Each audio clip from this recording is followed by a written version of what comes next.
Welcome to the Independent Characters. This is episode 220.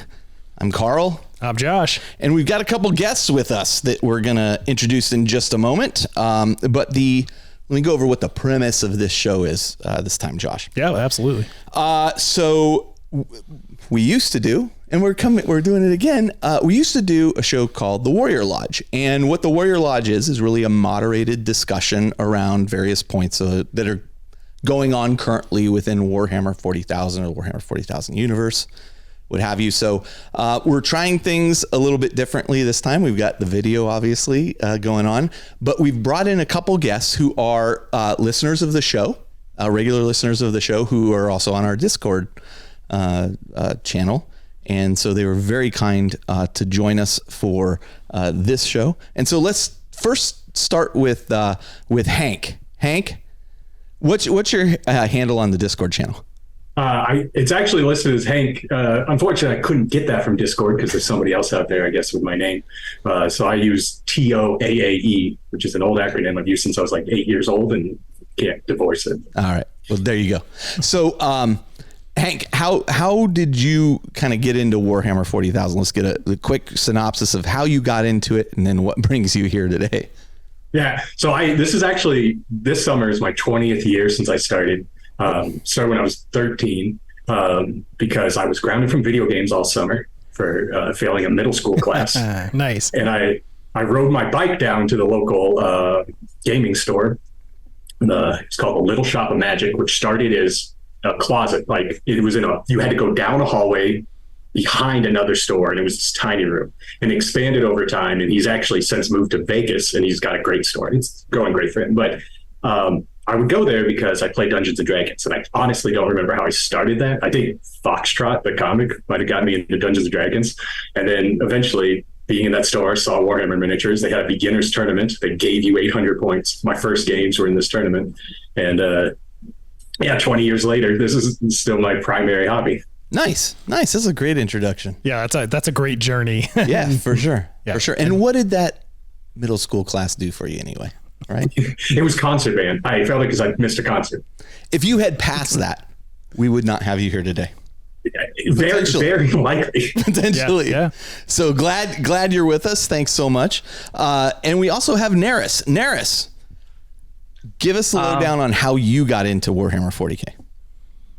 So I actually got into Warhammer 40K because I happened to walk into my local game store while they were doing a couple games. This was back in 8th edition, so nowhere near as long.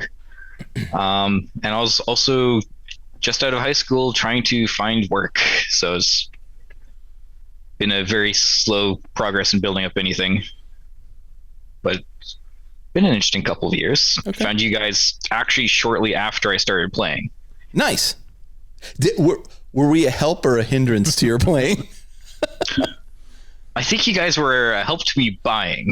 Oh, yeah. Yeah, maybe not so much the playing aspect. Guilty of that ourselves. I have definitely fallen victim of our own Show of Force episodes. We did the Adeptus Custodes Show of Force a while back, and I was like, I'm doing these. Yeah. Steve came by the other day. Yep. And he's playing Adeptus Custodes, and I looked over at my one spot in my shelf that still had the Adeptus Custodes still in the condition I bought them, including a couple tanks. And I was just like, Steve, take these. It's all yours. Here's these unopened bike boxes. Yeah. You're going to use them. Yeah. I am not. Have them. I'm embarrassed. It's good to focus these days. I'm embarrassed. Yeah. Fell victim to my own mentality. All right. And so you've been playing since 8th edition. Yeah. Not a huge long length of time, but that was a great time to get in. Yeah. And that actually leads kind of into a little bit of our topic. Yeah, here. absolutely. So okay. Well, guys, thank you so much, or folks, I should say, thank you so much for joining us. I was super excited that you both leaped up and were interested in joining. And for those of you, by the way, in the Discord channel who wanted to be in, but were just a little late, we will do this again. Yeah. Assuming it's not an unmitigated disaster. Episode 220, the unmitigated disaster. Okay, let's go into our Elite choice. Elite choice here. You want to start? Yeah, I'll go for it. Sure. So I went with Martin Jones, and he did a Primaris Captain and a Primaris Ancient for the Mortifactors. And these are kind of, it's a Ultramarine successor, I believe. They have the Ultra U on there. White, black, red trim on that. And he just did a fantastic job with the execution of this paint scheme. Like the detail on the faces, the weathering, just the contrast in there. The power sword looks Power good. sword, yeah, that like crackling energy effect on the power sword. It's just really, really well done. And then there's some freehand on the Ancient's banner. And this is a start to a new force. I think there's maybe 5 intercessors in addition to this. So there's not a whole lot else to the force yet, but it's all just incredibly well done. And it just really stood out to me. So I wanted to call that out for a job well done. And this is kind of thing that like, seeing 7 models to the start of a force that are done to this caliber like makes me really excited to see what the rest of that force evolves into. So yeah, well done. Yeah. Interesting enough, we were talking last episode about shortages of models being available right after a launch of 10th edition. Right. Yep. Philip Mendoza ran into this trying to get a Hellbrute, and so he kit bashed the new Demon Prince with some AdMech bits to make this Hellbrute. And not only is the kit bash really cool, Yeah. I think the paint job's fantastic on it too. As soon as I saw this one, I had a feeling you were going to call it out. Might be a little Tzeentch themed. Yeah, So for sure. but this is a fantastic way to, continue to experience the hobby. And a lot of times I think that especially newer players, when they can't get a particular model, like there are ways around that. And this is a very appropriate substitution for a Hellbrute in many ways. In fact, I think it looks a lot, that Hellbrute that came out with I don't remember what the starter set was that had the Chaos Hellbrute in it. Yeah. I don't really use that one because it's just fixed on the first weapons. monopose plastic one, yeah. Yeah. Yep. But I mean, this is basically the same size and kind of has that feel to it. It's like that organic, but also part mechanical feel. It's got that very like Hellbrutes and Demon Princes kind of are both, crossing the lines of the mechanical demon power armor kind of all conglomerated into one. So yeah. Right on. Yeah. Well done. All right. So, fantastic. I think we're ready to get started. And one of the points about this particular, I almost call it show force, the Warrior Lodge episodes, is that the objective of the show has always been, will and always will be, how do we make you feel like a part of our gaming group? Right. Yeah. And, as we were bantering this idea around, sometimes we bring in our friends who are involved to get in the discussion. But we thought, what better way than to actually bring the community as part of the discussion and have part of this. So we've done this before. I don't think we've done it to this degree before, but I'm very excited about where we're going.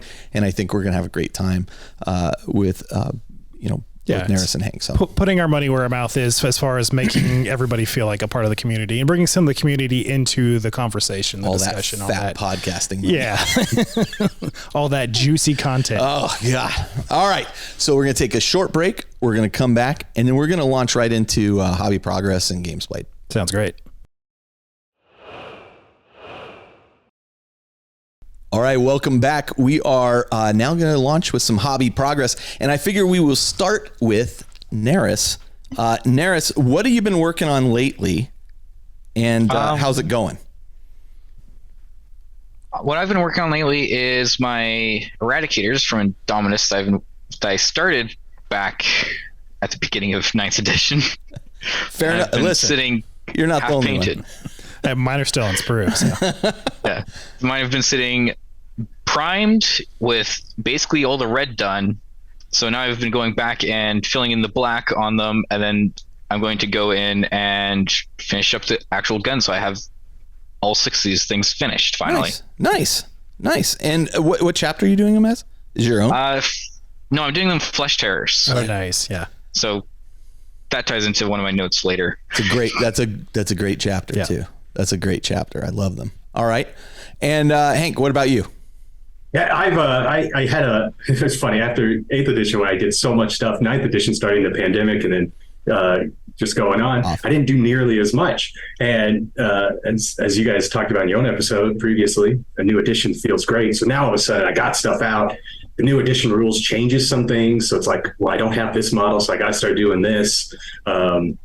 and so it's been a lot of just filling in holes. To go on the point of stuff you started in ninth, I'm on my desk. There's some B-Snagger boys who got all their colors blocked in when that box came out almost 2 years ago, I forget when it was.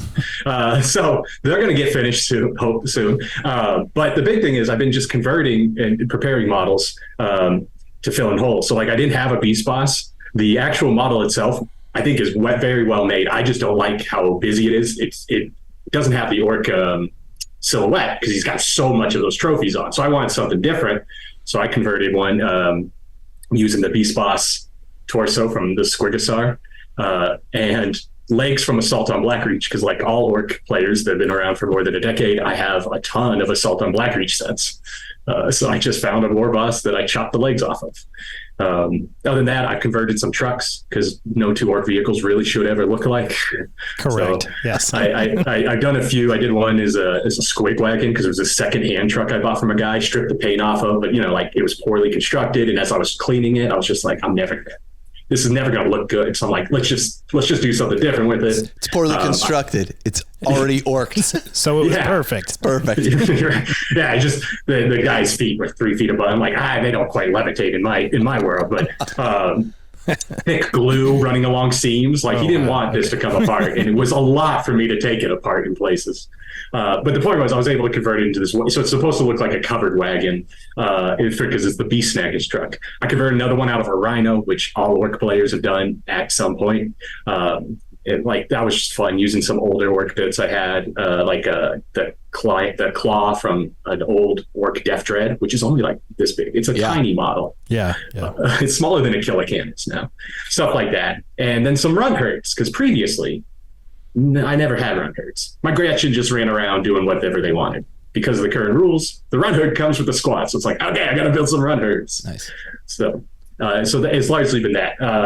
I'm almost done building stuff, and I've started priming it. And so then I can move into, I airbrush orc skin, and then I just paint everything else by hand. So that's the big part. I always do it like that. I try to, whatever my group is, I try to get it primed and then the skin all done at once. And then after that, I break them down into smaller groups to do all the other stuff. Sure. I mean, you pick the largest surface area to go that color and then work down from there. I mean, it makes complete sense. Yeah, and it's smart, especially with huge batches of mobs or vehicles or whatever you have. Yep. Smart. Yep, for sure. Well, listen, the only thing I've done in this last week, and I've been, for those who, I don't know if I mentioned it last episode, but I've quit my job. And so I turned in my resignation, and I've been doing a lot of meetings as I'm kind of offboarding and everybody's throwing stuff at me. So I've been pretty busy. And just a point about that too, the work has been incredibly stressful. It's been a great experience, but it's been very stressful. And I've always said, when people would give me a bunch of grief about getting things commission painted, I've always said, I can earn more money. What I can't get back is time. Yeah, so true. And that's literally the reason I left my job, was because, as we've mentioned, Doug had passed, and it just got me thinking about, I'm stressed out all the time, and I'm waking up at 2 a.m. and I'm thinking about work. If it all ended tomorrow, I don't want my time to have been spent like this. So I'm going to find something I'm super passionate about, do that. I'm fortunate that I have some time to figure that out, but mostly I'm going to spend time with friends and family, and we'll double down a little bit on this too. So absolutely. So, okay. So off my soapbox, the only thing I got accomplished was, we completed the, assembly. Shell had completed the assembly of Predator. You said there was a lot of glue on that the orc vehicle. So we cleaned that up a little bit. She did a great job. I'm being sarcastic, but she did go, I've got glue all over my fingers. It's a rite of passage. Welcome to the party. Yeah. But she very much wanted to convert the vehicles like weapon systems. So like the las cannons, to cut off the tips, put on the tips for the The more they have like dragon those dragon or gargoyle headed tips. So the classic chaos. Yeah. So we sat down and I walked her through why you don't want to use clippers to do that, but we have this little saw that we use to cut those off. So it's a nice, we make sure it's flat and it lays flat. And so we got all those glued on. She's very happy with the vehicles. I just got to get Caleb.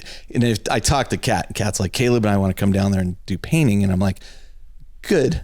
Caleb needs to come help us with. Perfect.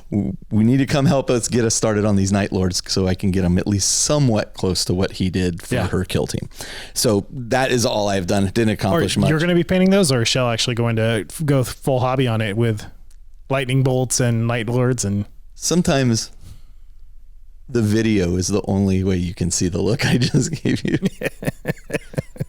It adds so much. Listen, I would love for Shell to, and she can't hear me right now, but hopefully she doesn't listen to the episode. Please, nobody post go listen to the episode. But I think I'm probably going to end up doing large portions of the painting, but I would like for her to learn how to do it. And honestly, I think she would be like, help show me how to do this. Yeah. But it's interesting because it's a very advanced paint scheme. Right. Yeah. And a very difficult thing for a new person to get in. But I'm sure there are pieces where it's like, okay, airbrush this, like, let's get a little practice with the airbrush in. I'll get her started on what she can do, and then I'll jump in for the more complicated pieces of it. Hopefully. And then I'll call Caleb and go, I'm crying. I can't do but I think we'll figure out, but she's not the kind of person that just she's not the kind of person that just wants to be like, you go paint my thing. For me, like, she'll want to be involved. She did 60-70% of the assembly. Stuff. Which is, it's fantastic.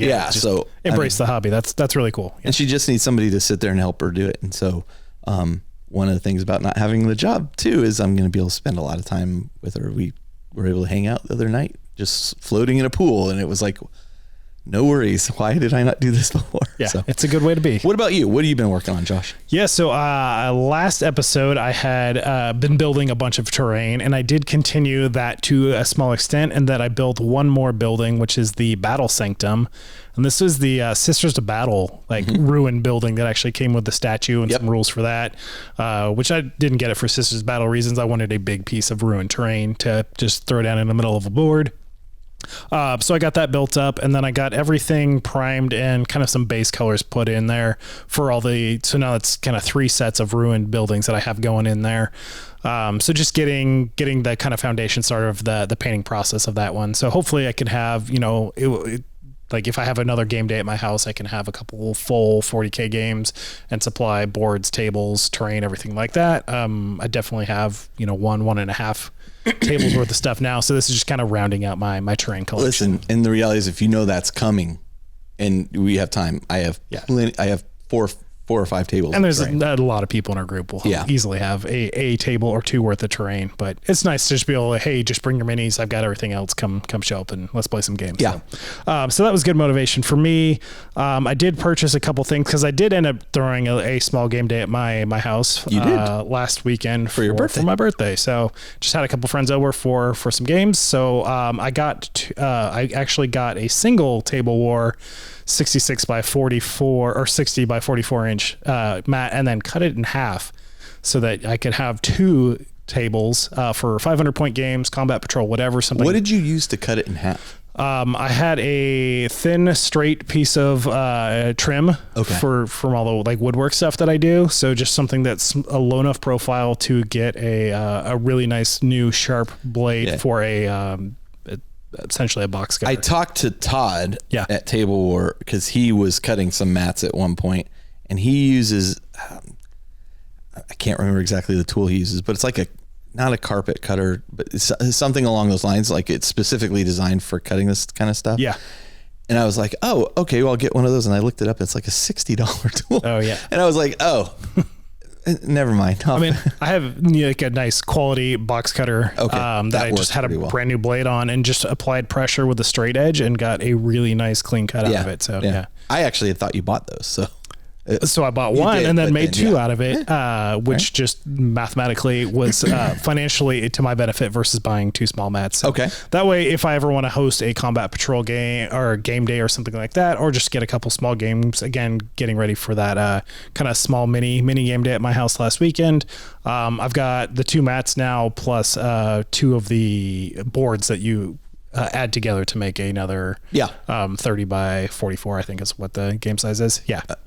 for small scale games. Yep. So that's the big stuff. I built 10 Reavers. I've been doing a lot of list building now that 10th edition is out, playing around with things, especially focusing on the Sharkadons and what direction I want to take them. So I've already had assembled the Leviathan combat patrol. I was making some boarding action lists and making some 1,000 point lists, making some 1,500 point lists, and finding out what models overlap between those lists, or trying to make as many models overlap in those lists so that I can prioritize what models I need to get kind of the most bang for my buck out of a handful of minis, and paint the fewest minis to get me the most results and options of how to play the game with that army specifically. So been doing a little work towards that. Got all the Leviathan models primed and built some Reavers in anticipation of using a handful of those in larger games down the road. Yeah. Nice. All right. Yeah, I went into my garage of opportunity and pulled out just tons of chaos stuff. So we really don't need to buy anything else for Shell's army. It's just a matter of, or even mine, quite frankly. Like, I'll be surprised if we don't buy a box here or there, but for the most part, we're good. I've got that's the same. Like, from all the years, I've got everything I need. I have all the bits that I need. It's just what to prioritize and kind of what list do I want to build towards. And you know what else you got?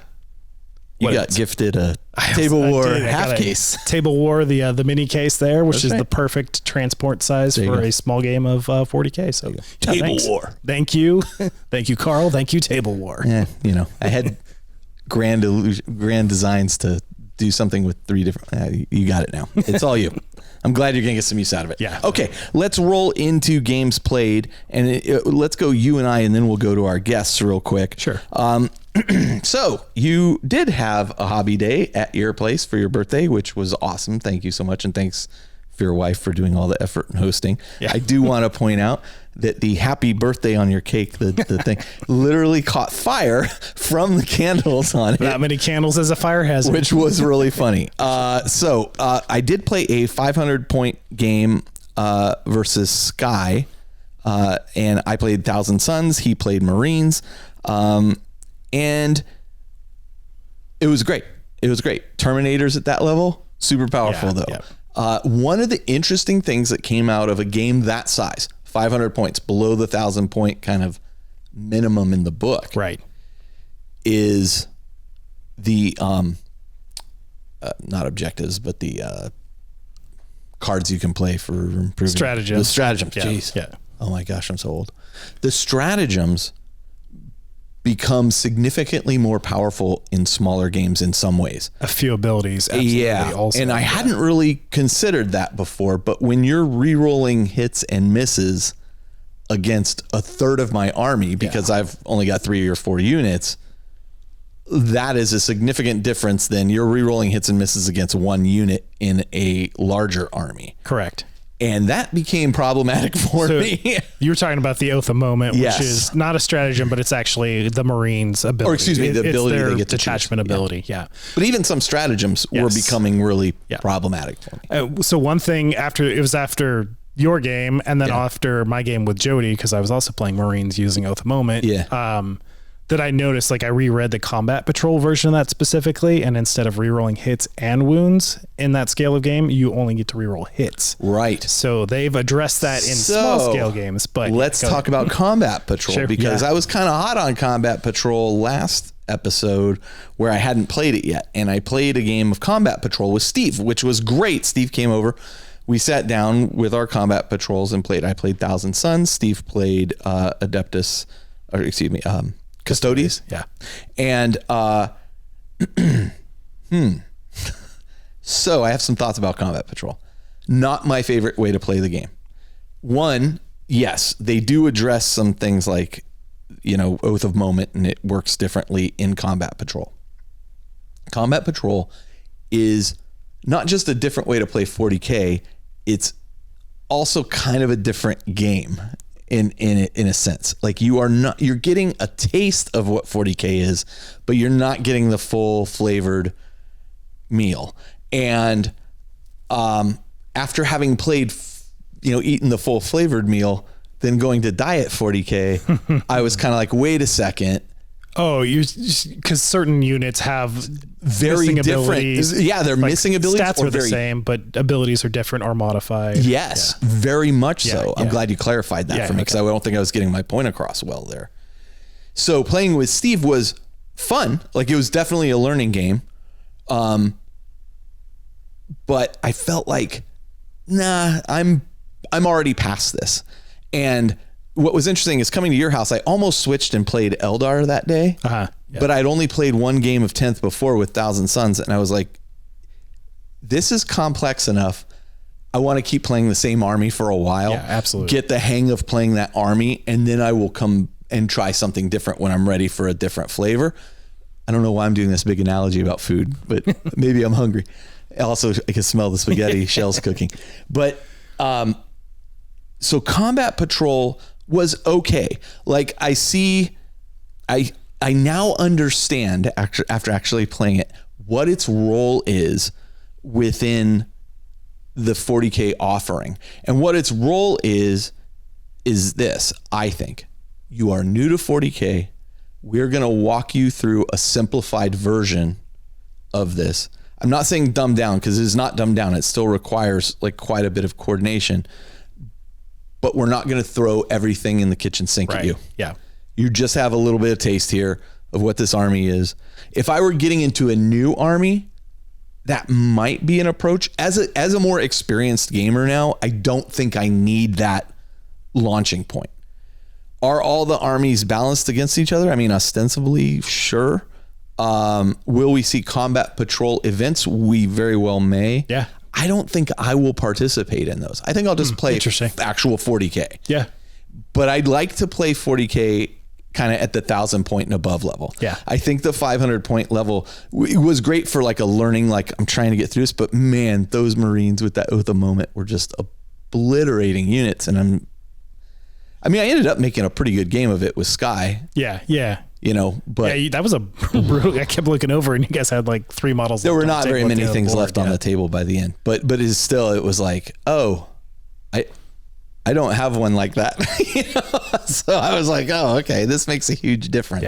Yeah. And so that's interesting. I hear what you're saying. And I think that, it is a more true introduction version of the game now compared to, say, Kill Team into 40K has ever been. Yeah. Because you are using the exact same core mechanics. Like, you still have all the phases are the same. The units are the same as far as stats and things like that go. Abilities are toned down or adjusted a little bit, mostly, I think, from a balance standpoint and a little bit of the complexity. Which makes a whole lot more sense to me why Leviathan is packaged the way it is now. It's very smart. It's very smart on Games Workshop's part. Like, this is truly, I heard Jeff and other guys on Discord talking about, oh, well, Leviathan's really towards the already established gamers and the new starter boxes are, and right. I think it's a great introduction set for new players. Yeah. It is not quite to the level of, say, Battle for McCrag, where it was like, okay, this is how you move your guys.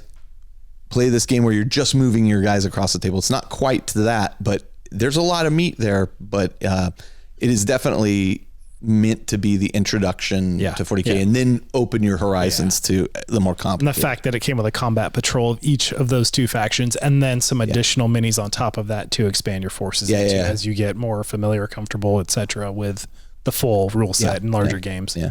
So Combat Patrol, I'm not giving it a thumbs down. I'm just saying not for me. Like, I think it's great. It's just not for me. I think full 40K is for me.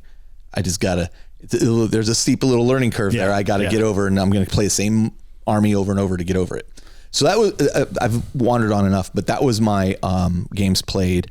Let's go to you, and then we'll jump to our guests real quick. Yeah, sounds great. So I did 2 games. One, I pulled the Sharkadons off the shelf and took them for a test drive. So played a game of 40K with Jody of all. Even Jody's playing 40K again. Like, unbelievable. Yeah. So Jody came over for my birthday event, and he seemed kind of pessimistic, like, about the whole thing. I think from he the was get-go. wary of the approach, but it was interesting playing the game with him and him like asking questions about how a rule changed or seeing how something interacted and he'd be like, oh, okay. Like I really like that change. Like it makes sense. It takes the gaminess out of the game. Like you're playing the game and not the rules of the game now. Like, right. So it was way more immersive for him and things like that, which I think all good changes. And like the questions that he had, and I could see the reason why he was asking that, and for how it's the game has changed to incorporate those. Just it makes it I don't know, a more fluid experience is the best way to explain it. So we had a really, really fun game. It was 500 points, Corn Demons against Sharksharkadon, so two very kind of melee focused armies. We played combat patrol missions. We were using combat patrol lists, but it was just small games. The missions are great. Like, actually, I will say that the combat patrol missions are pretty cool. Yeah. So if you're doing a smaller game, even a 1,000-point game could use those missions. Absolutely. Yeah. Super fun mission. Demons had a ton of flavor. They have this whole like shadow mechanic. So as you take possession of objectives in the game, you get more influence, and it brings demons back, and it's negatives to battle shock and things like that. So just really kind of thematic of this demonic incursion occurring. So on the points, Jody was doing really well on objectives and the points and taking that over. And on the killing side, the Sharks were doing their job really well. So, it ended up being a kind of lopsided but really fun and balanced game in the same way, and that like he was crushing it on points, but I was about to table him, so then I would have had 2 turns to match the points that he had. His dogs didn't come back. Yeah, which was they're tying up one character, but I had my other units. Right. Hand flamers, really good. Flamers in general are really good in this version. Yeah, especially because they got a bump up to a 12-inch range instead of like the 8-inch or template range of what they used to be. So it was interesting that I could overwatch with a hand flamer off of a deep strike, because that's a movement, and then I could overwatch again when they charged in. So I actually got to fire my flamer twice and ended up taking out half his bloodletters of a big unit. So Flamers in Overwatch, it was amazing. You got your chocolate and my peanut butter. They are amazing. Yep. Yeah. So anyway, super fun game. And it was just great to play a game of 40K with Jody again. And it was good to see him. Yeah. Had a great time, and looking forward to, I think they're also all very excited to play more 40K and see. What else did you do? I also did a teaching game of Aeronautica. So Jody, Craig, and Brian had all not played Aeronautica, so I walked them through through our perfectly timed coverage of Aeronautica Imperialis. Now we're getting all the sales after the fact. That's probably true. They were all like, "This is very interesting." Yeah, which is a fun. So I did a dogfight, which we alluded to. We didn't allude to. We said in the episode, like, it is not the most fun way to play the game, but it is the best way to learn the mechanics at the same time. So took them through a dogfight. We did a 2-on-2 team game, so I could just walk them through it. And then every opportunity that there was, it'd be like, in a mission, this could happen. And so I was really able to kind of illustrate the points of how something more interesting than a dogfight would happen. For those other missions, just because there's so much more depth to that game when you're not playing a dogfight. 100%. All three of them really liked the game and got what it did. And it's a nice, simple, fun, and then we're fun like, game, and we can't fight. I think Brian already has like everything. Brian already has all of his Sons of Horus, but the interesting thing now is he's thinking about selling those because he's doing World Eaters, of course, for all of his upcoming Legions Imperialis stuff. So he's Legion Imperialis. And Jody's on this. likely to jump in for Legion Imperialis as well. So you got to have Blaine's. All right. Well, Neris, how many games of 10th edition have you played so far? I have only played 2. Okay. And both went very interesting to me. How so? What was interesting? What was the game? What were you playing, and what was interesting about it for you? So both of them were very much learning games, basically slimmed down missions to the point where it's just capture and hold objectives. Smart. Both of them was playing Flesh Terrors. First one was against Eldar, in an Inari group, and their characters were hitting really hard, but they're struggling against me being able to do stuff like throw my cursors at the beginning of the game on top of a building that's just taller than they had the can't shoot me bubble from Phobos Librarian. Gotcha. So no one could shoot up into the building. Oh, interesting.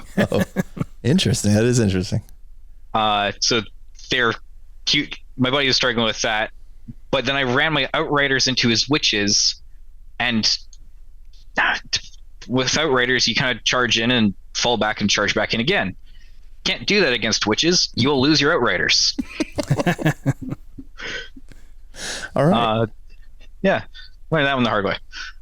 So 2 games so far of 10th edition.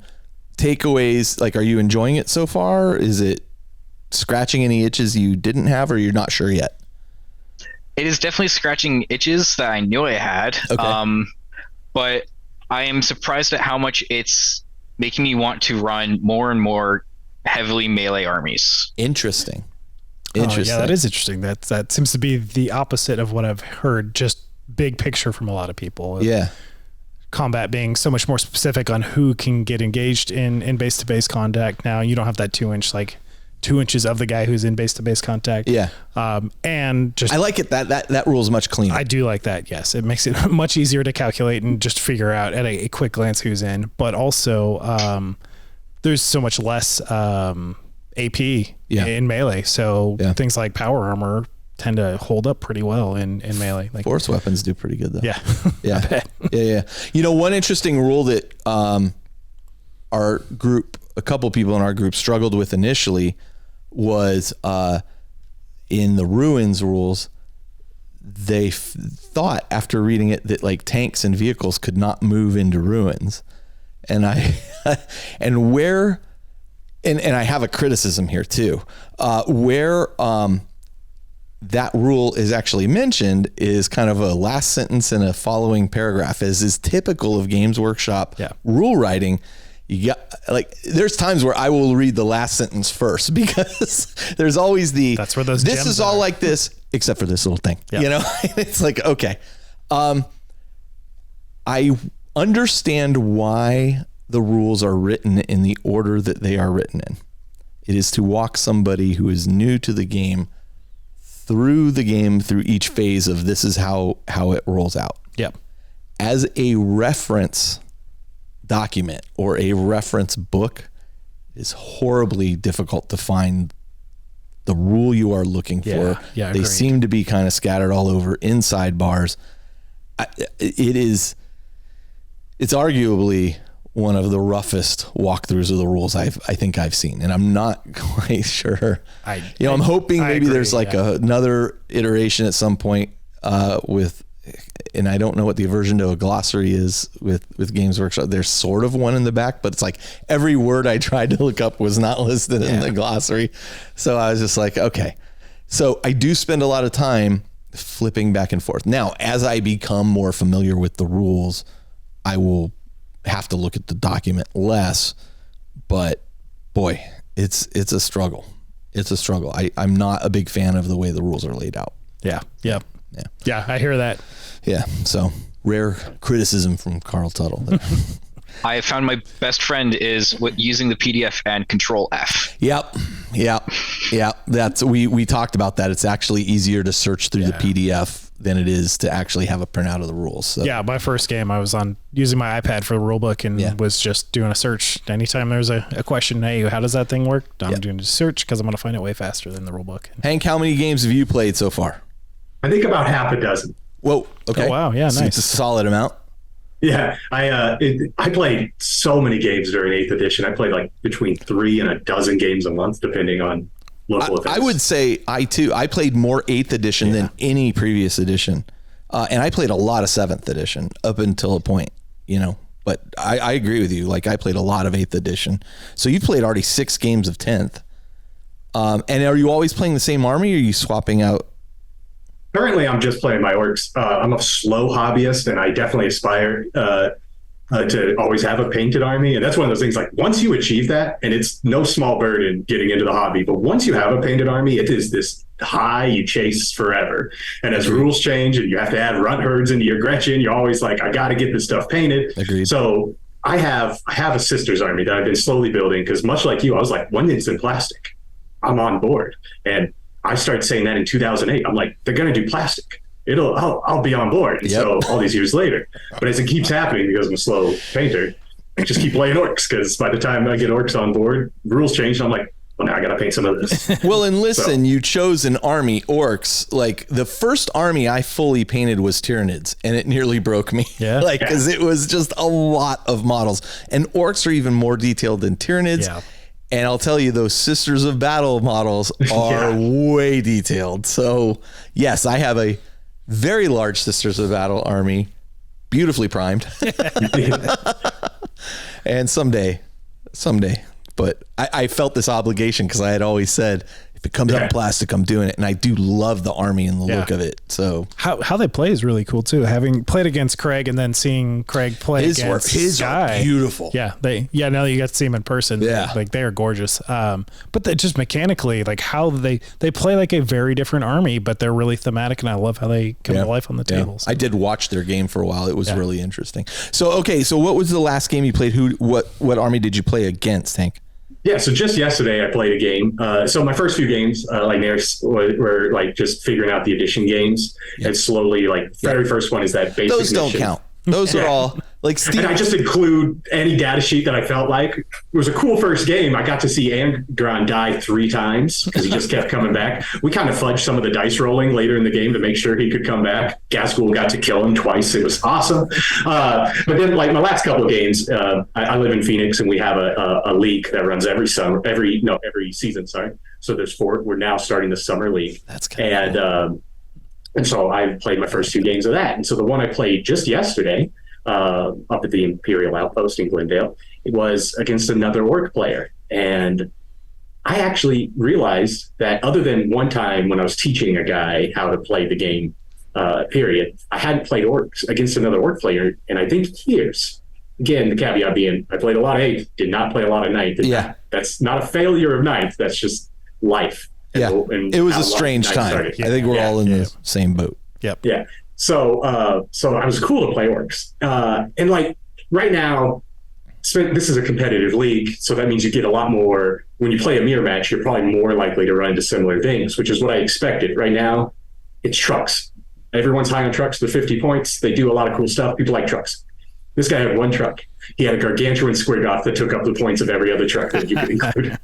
And it was just beautifully painted. His whole army has got this like cell shaded look. He's much like me. Some of the stuff isn't painted because he's adding new units. How our league does it is at the end of the season, if your army is battle ready, they then add the battle ready points to all your games for the season. Dude, that is a great idea. So it's escalation and a competitive league kind of built into one. That's a really cool. Couple things here that Hank has hit on that I love. One, seasonal, like every 4 seasons we do a different league. That's a really cool idea. 2, the points at the end, which kind of then celebrate your progress. Yeah. Yep. That is a freaking cool idea. Hank, let me ask you this. Is there any season that there are particularly fewer players, especially in Arizona where it gets particularly warm? Are there any seasons where there are more or fewer players? I wish I could answer that. I don't know. I would actually expect there to be more players in the summer because you're indoors. Because you're indoors, yeah. It's the opposite for us as it is in a lot of the rest of the country and the world, where in the winter you're inside. We're outside doing everything because it's much like Southern California, or any part of California near the coast. For the summer, I work in construction. I have to work at 4:30 in the morning because we have to get done before it gets. So today was 114. I got done at 12:30. It was still 108. Yeah. So yeah, we stay indoors, and so I wouldn't be surprised. But I didn't, like I said, I just didn't play enough in the 9th edition to get an idea of that. But it wouldn't surprise me if it was actually winter and summer got the most because makes sense. As close as we are to Vegas, the Las Vegas Open is a big thing in this community. A lot of people go to it, and having a full season to get your list worked out for LVO, sure. I that would be my expectation. Sure. That's kind of just love the idea. Love the idea of a seasonal thing. Like that is so cool. Yeah, whether it's because it has a limited end. It's like any campaign, right? Yeah. Like if there's we have till this time. That's it. Like, whether if you do a league or a campaign, here's your seasonal campaign. That's smart. Which is a long campaign, but I mean it's 3 months. Yeah. Right? That's smart. That's very cool. And it's partnered with local stores. So the local stores say they want to participate. Then they have an arbitrator at each store who helps coordinate the collection of the dues, your dues. And then how it works is each store has its own tournament as like a semifinal, and then those qualify for the league finals, which rotates from the member stores. And these are all small businesses, mom and pop stores. That's right. And they're in on this, and it's really cool. They've been doing it for years. They have a trophy, there's a skull, and they write the winner's name on it. It's got the Arizona flag. If you've never seen the Arizona flag, it's a great flag. There's a lot of things to dislike about our state, but our flag is awesome. It's painted that way. That's so nice. It's a great thing. It's a great That's community. smart because it's tied to all the local. Which I'm now remembering together. at Dawn talk about all the, the rotating things at different stores that were, there was like 3 stores in the local area where he was. I think it was in Prescott, right? But but there was a couple stores that were tied into something similar like that. So that's cool. A great idea. Well done for the Arizona community. That's very cool. Well, okay. So what we're going to do is we're going to take a short break. We're going to come back and we'll kick off the actual meat of the show, the Warrior Lodge. So we'll be right back. All right. And we are back. Let's get into the Warrior Lodge. Yeah, absolutely. That's why we're here today. That's why we're here. All right. So again, moderated discussion. I'm going to start with the first question that I have here, which is, there's been multiple ways to play 40K in the new edition. We talked a little bit about that earlier today. Boarding actions, combat patrol, standard missions, Leviathan style missions. Which of these appeals to you the most and why? And let's start that discussion. I'll go directly to Hank for the first piece. Hank, of these, which one appeals to you the most and why?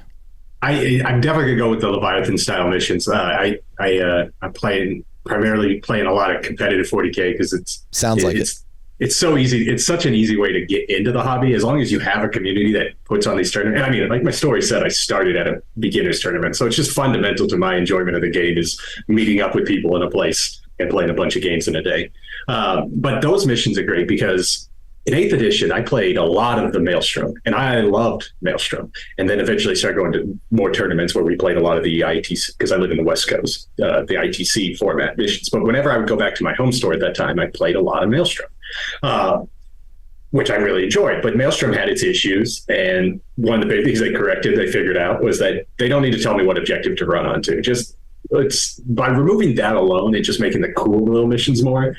But the fact that I never got to play Tempest of War, because again, I just didn't play enough 9th edition, so I mostly just played the tournament missions or crusade missions.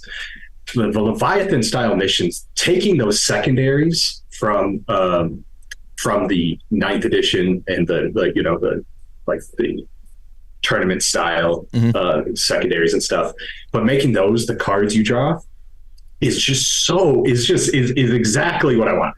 I'm playing more competitively, so I want still strong missions that make a skill expression a thing. Sure. But getting to draw those cards and it changing my game plan from game to game, makes each game feel different in ways where it's like suddenly it's like, okay, I got to keep Storm Boys in reserve until I have to bring them on the table because I might draw behind enemy lines in turn 3, and I can just drop down some Storm Boys. It's so easy. And stuff like that is cool. But of course, if I draw behind enemy lines early, I'll be like, okay, my Storm Boys are free to come on because I no longer have to save them for that eventuality. And so that's the big thing. I do want to throw out, like, I haven't played any of the boarding actions. Still really want to. Yeah. It looks so cool. But primarily, I'm really enjoying the Leviathan style missions. And I can't wait to see them iterate on this when the next one in a year. But I don't think I'm going to get tired of it. The ability to change up the card draw and stuff it's such a cool way to play, and for it to be well made. It's Gotcha. What about you, Josh? Well, I actually had a question for Hank there. Are you primarily playing with it sounds like you're using the tactical variant versus the fixed for the secondaries on there. And then second question I had is, if you are doing the tactical, how are you finding the single, using a command point in order to be able to redraw a single one? Like, have you had those turns where you get the flop of it's like 3 secondaries that you just can't do much with, and then you're limited by a single command point to get rid of one? Yeah, so I played entirely tactical, and that's the way I built my list with orcs is I just don't think the orcs are terribly good at just killing one single thing. And also some of it's like my orcs, I pick a bunch of vehicles, so I had an opponent play fixed against me because he can bring it down, get a bunch of points. Like, it's just, he knows he's going to get 20, because even if I play very well, he's going to kill a bunch of trucks.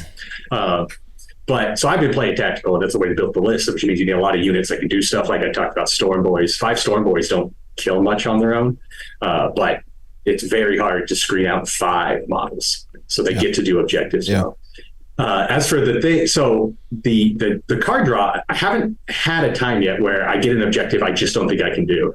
And I like even yesterday, I thought I did that. I drew the one that's you have to get on the objective in your opponent's deployment zone, and it's like, oh man, that's hard. But then I was like, oh, Storm Boys. I dropped 2 Storm Boys units down. 1 failed the charge. 1 won the charge, killed some Gretchen, took the objective. And so I haven't had that happen yet. The fact that you get your command point and then can do that does mean that in the worst case scenario, you can use that stratagem, but you're only allowed to use it once per game. Right. So to me, it's like, if you're going to do tactical, it really behooves you to make sure that you can do them all. And because there's only a couple off the top of my head, Bring It Down and Assassinate are the only ones I know that rely on your opponent's list to be scoreable. So other than that, then it's on, in my mind, I guess it's on you to make sure your list can do them. If your list can't do, if there's several objectives that if you draw it might be dead to you, then you maybe shouldn't do tactical, or you should change your list to take advantage of it. Interesting. Better. That's me. It's a cool feature though that you can spin that command point to remove it. It's very smart. I just in my first game of that style with Brian, he had a turn where all 3 that flopped. He's like, this is not looking good. Interesting. And the previous iterations of this, whether it was Maelstrom or I forget what 9th was called, the Tempest of War. Tempest of War, that's the one. They had mechanics built in where I don't remember it costing command points, but you could wipe a single card or a whole hand if you wanted to and redraw, but it would be at the end of your turn, so you might not score anything this turn, but now you have 3 fresh options for the next turn. This one I'm just curious because you're getting a single card. In retrospect, 9th could have used spending more command points on stuff like that, right? What about you, Josh? What type of play is really appealing to you? It's similar to what Hank said. The 2 things that are really most appealing to me at the moment are Leviathan using tactical objectives. Like I really like that flexibility. It's less random than the true Drunken Commander was back when Maelstrom first came out, where it's not numbered objectives. It's not like you need objective 2, now you need objective 6, and it's on the complete opposite side that you just left that one. It's like, what? Come on, we were just there. The balance and how it works out, really, really appealing. I've only played a single game of that so far with tactical objectives. Super fun. Really enjoyed that. And the other thing I'm very excited for are more boarding action games. Yeah. Have not played boarding action in 10th yet, but with a few games of that I played in 9th, and how much of that was already kind of a prelude to what 10th had to offer, minus the index card reset. But as far as mechanically how those games work, very excited. Like how the lists are built, like how the missions play, and really like how it changes your engagement with the board itself. Neris, any thoughts there on what style of play really appeals to you? I'm again also leaning heavily towards Leviathan style missions. Yeah. Most of my gameplay is in-store gameplay once every couple weeks, as I manage to organize wargaming nights there. Sure. So being able to just have cards that we pull from, now we know where our mission is, now we know what we're doing, now we know where our objectives are, makes it pretty quick to actually get things going. Yeah. I'd like to do more boarding action, but no one in my store actually has played it, let alone has the rules for it on hand. So yeah, the rules are free to download, so that's a great part about it. It seems like it's inspired by the old Zone Mortalis very much. thing, which was my favorite way to play 7th edition at that point. So, I'm very much about boarding actions. But yes, I think, look, this isn't a controversial question. Like everybody seems to be landing on Leviathan with the tactical play. I couldn't agree more. It's kind of the best of both worlds. Yeah. Has anybody of the group here, encountered gambits and actually seen like a big shift of the game changing with gambits? Just out of curiosity. I have not used them yet.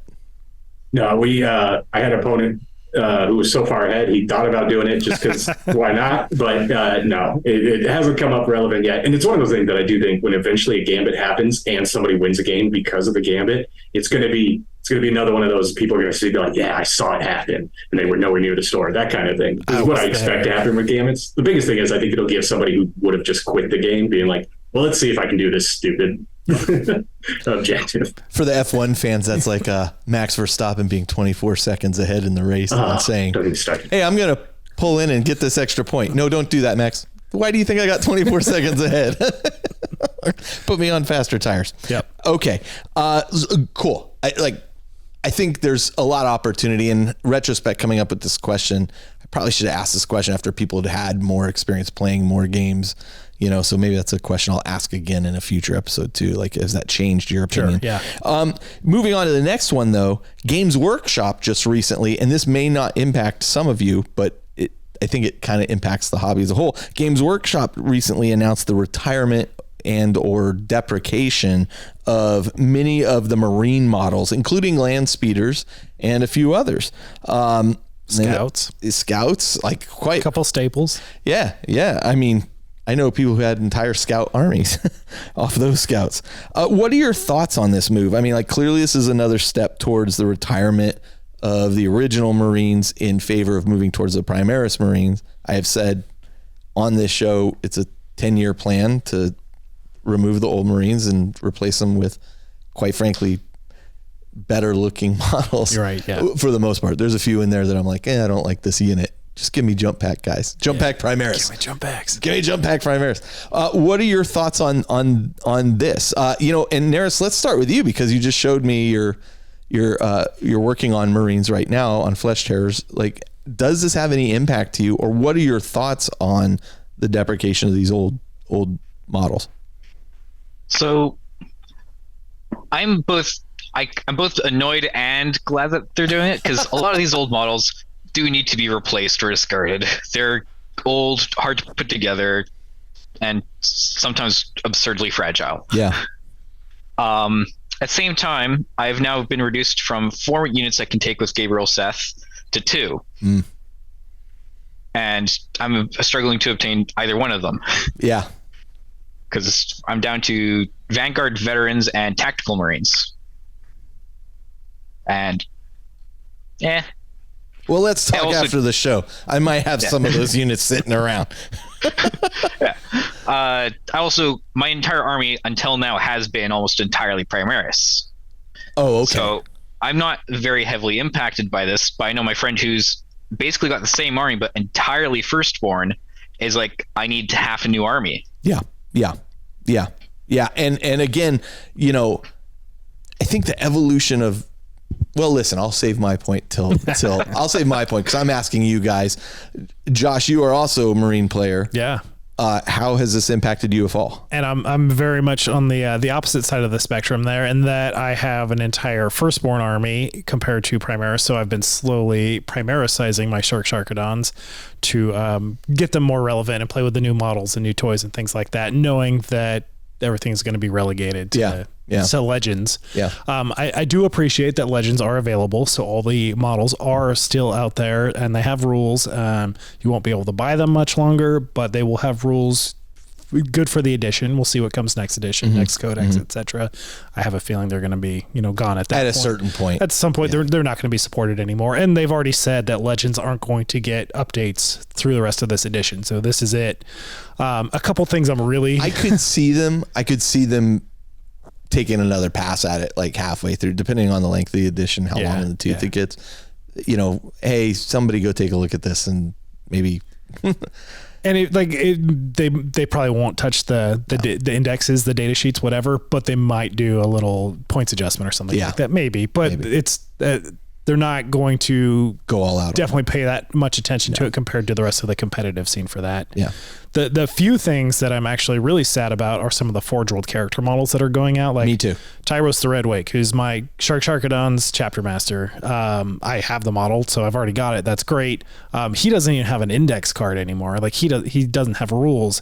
They put up that PDF last week that's like, this guy counts as this. So it's like my chapter master with all of his cool relic weapons and things like that just counts as a Terminator captain now. Yeah. I was like, that for me, that's kind of a feel bad moment, and that's I have Lord Zufor too. Yeah, exactly. It's like, that's what I get for playing Forge World characters, and he's the only special character that I have owned or played with in probably 5 editions. Yeah, it's because I'd rather make my own characters and play with special characters. That's just how I prefer to play the game. But he's always been the model that kind of He's the only official Carcharodon model that did you kind of build the army based on him as the point lead for it, or thematically, yes, but not necessarily mechanically. Yeah, that's what I mean. More lists than not that I played with them did not include him. Right, but he inspired you to go this route. Yeah. Okay. Yeah, that's part of the model and just the lore behind them, reading Bedab War and all the lore in there. And like, it's just such a cool chapter for me. For sure.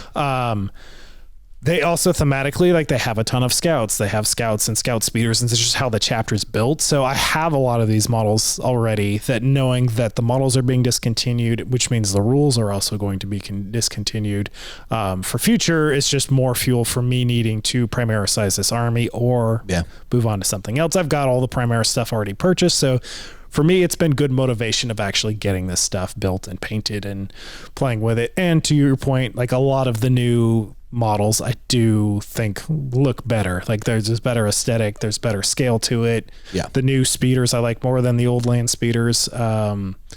With now we have the Hammer Strike and the Talon and I'm blanking on the names of what the actual speeder chassis is called. But gee, how can you? I mean, the Marine index card thing is only 8 inches thick. There's a handful of things in there. But Marines have so many toys that I'm not sad to see some of the older toys being retired to make room for those new things to really You raise an interesting point there. Marines have so many toys. I mean, that's why I made an Ultramarines army and played them. Yeah. Back before people were playing Ultramarines army, it was the time where you'd go to the Adepticon. People were like, oh my God, an actual Ultramarines army. Right, yeah.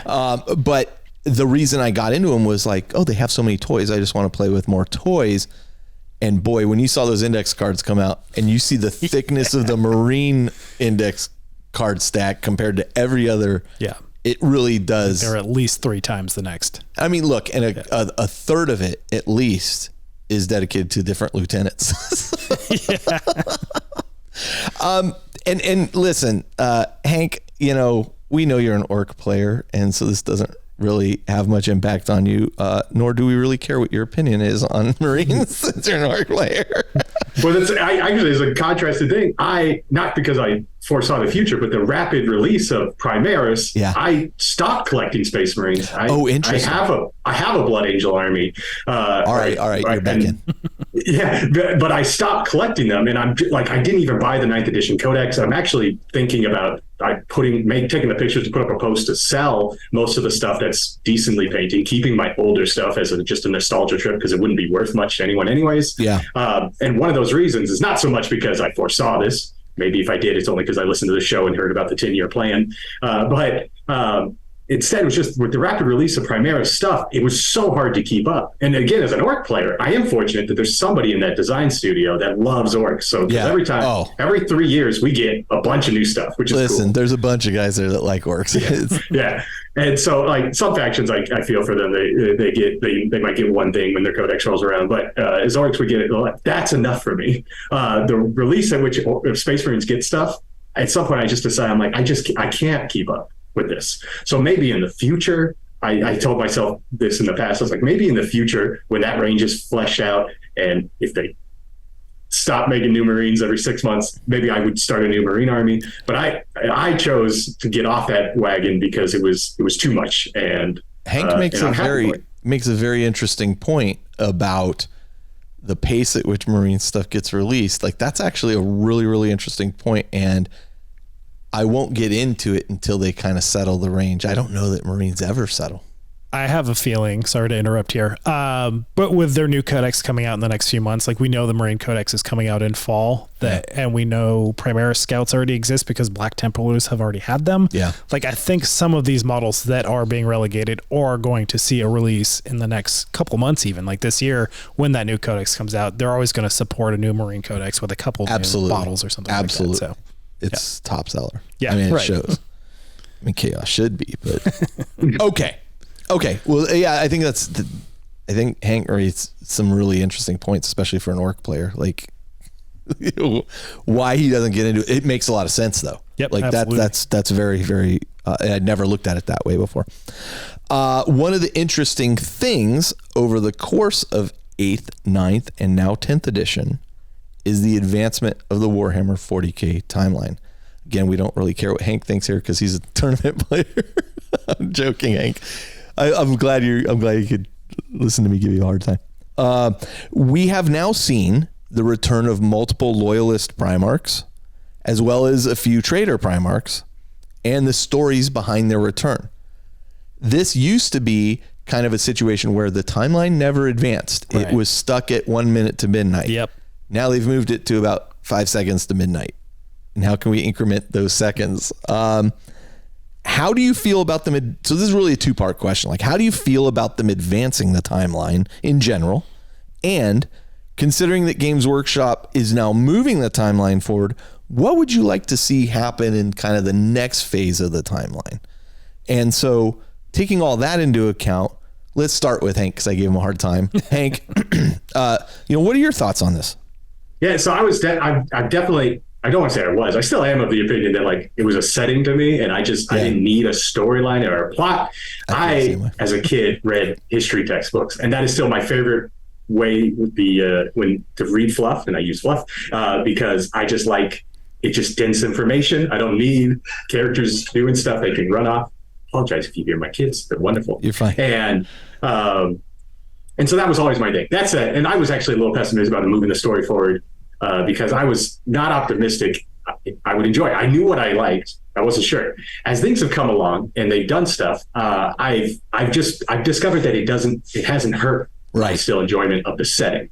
I like the fact that it's the war, and that's the thing I want to focus on. When they do stuff that's about a MacGuffin, it then loses my interest a little bit. I just like the settings, which is also why I like any of the stuff from the Forge World did. Give me an example of what you mean by a MacGuffin and how you lose interest in that. Yeah, so I just like the idea that it's a massive war. There's billions of people being sent onto this planet to fight, and like the objectives are obtuse at times because that's like a real part of the setting. When I don't want to spoil anything because most of it I haven't read, so I won't talk about the Arcs of Omen and where that went. But like, I think I could do Vigilus. Hopefully, people, if they care about the fluff and Vigilus, that read it. Something about like the Inside the Storm, that was just a cool piece of world building. The Dust Storm, it's like, well, it's actually there's a bunch of Fallen in there, and there was a weapon that I believe was able to damage the Vengeful Spirit. I think that's what happened, and stuff like that, where it's like instead of a war being fought just for the conquest or the ability to fight or to decimate opponents because you're fighting a war on a galactic scale, it was like, no, we need this weapon or this artifact or this ancient thing that's what we need. And to me, that's probably better storytelling than but like I was a guy that followed the week by week YouTube channel that did the World War I 100 years later. Just hearing about the scale of stuff is what interests me. So when it comes to the storyline, I wasn't that's my bit. I like the setting. Gotcha. So, but what if I had to ask, like, what do I want to see? I want them to give me a battle zone in the Imperium Nihilus, and I want to know how the Imperium on that side is surviving, and if it's not, and I want to see it crumble and fall. And I would love like war zone stories in that area, in like an individual area, whether they prosper or they collapse. That's stuff I would really, really like to see. And you have some chapters that are actually stuck on that side, so it would be very, very, very interesting to see. Neris, what about you? What is what do you think about them advancing the timeline? But what also would you like to see? So I got into this at the beginning of 8th edition, so I wasn't even aware the timeline was standing still until now.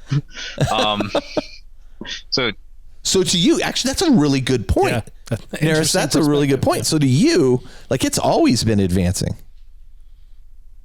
Yeah, the entire time I've been interesting. I didn't even consider that. Like 8th edition feels still so recent to me, but it really is quite a while ago.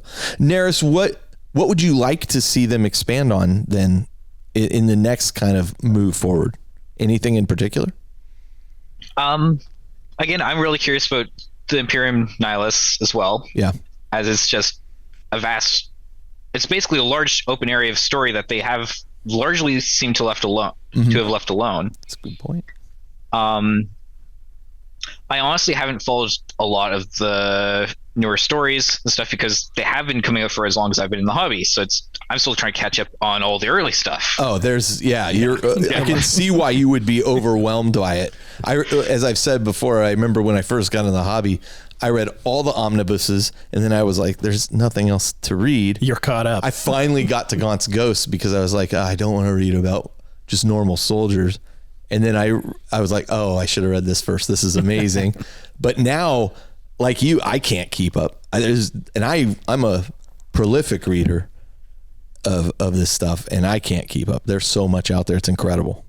Yeah, there's days I'll just literally spend reading, oh, this is neat facts about this chapter or this faction, and to just try to get some more of the information in me, because there's just so much information that just keeping up with the main story is difficult. Neris is so lucky to be born in such times, to be a man born or a woman born in these times. You're set. You got so much golden age of gaming. What about you, Josh? What are you looking for? Yeah, so I'm very excited to see the timeline change, because I've been playing since, I don't know, 32 years ago or so. Is longer than I have since second edition. Yeah. So the timeline has changed quite a bit, and they have advanced, and it is nice because it has been that, whatever hour to midnight kind of timeline for so long. It's just been this looming presence that it didn't it still hasn't hit yet, but we're getting closer and closer and closer, and it feels like the stakes are escalating and more things are happening, and that's really interesting. So I like seeing that. It's not only just a setting, which I agree with Hank, it's a great setting, and that frames that really well. But after playing in that setting for 32 years, I enjoy seeing how the story is escalating a little bit here, and conflicts are having sway in different areas. And having read, especially The Lion. Mm-hmm. The Lion book. I'm blanking on the exact name. I can't remember the title of the latest one that really charts his return. Right. Yeah. So and that paints a really cool picture on, I think that is in the Nihilist sector, which there's not a lot of. I think Spears of the Emperor and the Lion book are the only two that I can think of, or that I have read myself. But paint a really interesting picture on what that side of the galaxy is looking like. Which is a wreck. Yeah. And there's just chaos and raiders, and everything's rampant, and everybody's a mess, and there's just no communication. There's no warp beacon communication things happening, system to system. It's just everything's kind of controlled by pirates, and even in the Lion, they're and Marines have kind of turned to piracy in order to just survive, because there's 2 Marines from a chapter here, and there's a planet that they hooked up with a planetary governor, and they're forming their own militias and things like that. It's just kind of this haphazard, chaotic mess, which I think is really interesting and exciting. So that's been cool. And then what I'd like to see, I think it's more of those big strokes actually happening, whether it's we're killing off some of the old characters, more people moving over to Primaris, whatever it is. What I'm curious to see is how the non-Imperial side of things is handling this rift also. How is the rift affecting the webway? Are Eldar still able to sneak across back and forth without any kind of interruption because they're not actually warp traveling, or what's going on there? Answering some of those questions, exploring some of that more, and then also just taking some of those bigger steps to advance the timeline. Yeah, I'm with you guys. I think the Imperium Nihilus is ripe for great stories. You mentioned Spears of the Emperor, which was something I was going to talk about a little bit.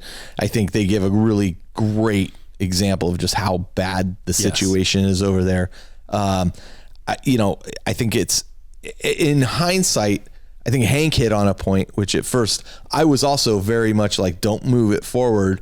I love Forge Worlds, the Imperial armor telling of stories there. I think it's more history type, future history.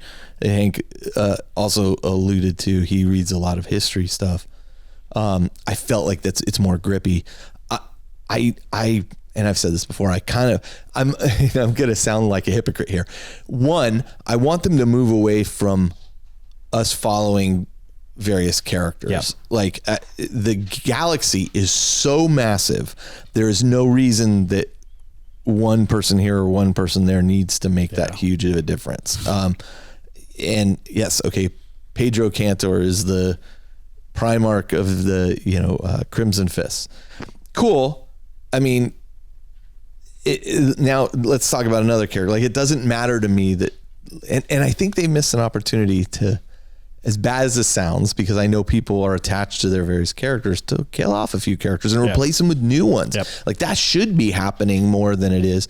Now, here comes the hypocrite in me. I want to see him bring Demon Fulgrim back. I want to see Fulgrim as a demon prince. That. Yeah. I think that it would be an amazing model. I think it's coming. And I hope so. Yeah. So, okay. Go ahead, Neris. You act like you got a comment you want to make there. Yeah, something I actually really specifically want to see is a story of a hive world on an Imperium Nihilus that has actually thrived now that they're no longer connected to the Imperium as a whole. Yeah. That's an interesting idea because some are probably doing so.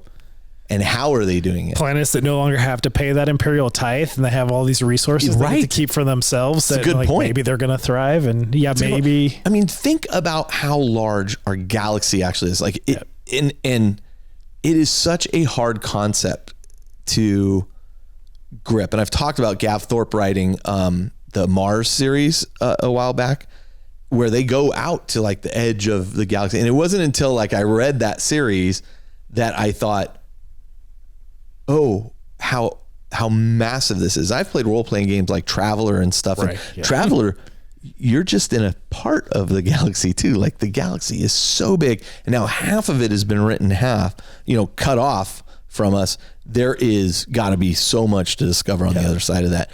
The other thing I really liked was the video they released where Rabute Gilliman is talking about, we're doing this crusade and we've got the new Primaris Marines and blah, blah, blah. And then you realize he's really saying none of this is working. We're all going downhill. Right, yeah. It's all a losing battle. I thought it was really well written. The framing of that is such the Imperial tagline, right? Yeah. The Imperial line that you're saying, everything's great. No, it's not good. It's all rotten to the core.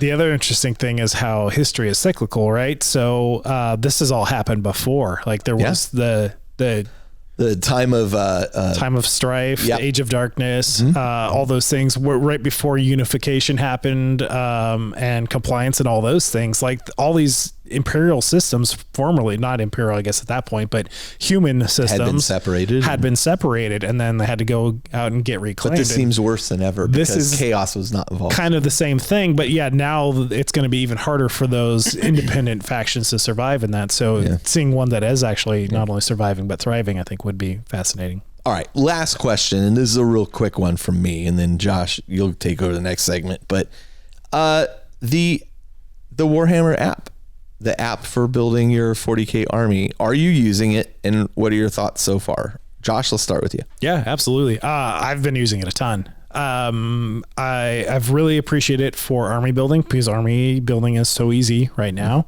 especially having the app there, which just, add your units, add your points, you got your character, you got a couple things, and it'll tell you if you're wrong, where your list is illegal. There are a couple small beefs I have with it, like one that you can't change the name of the app or the list that you're making, and you can't duplicate once it's made, it's locked in. Once you've made it. What I really wish, hopefully it's a very simple feature that they can add there. You make a list, you duplicate that list, and now you can use that as a basis. Like if you're always going to use this as my core of this army, let me duplicate that, and then I can flavor to taste for this particular battle or whatever that you want to do. I think I saw Neris nodding his head. Neris, anything to add there?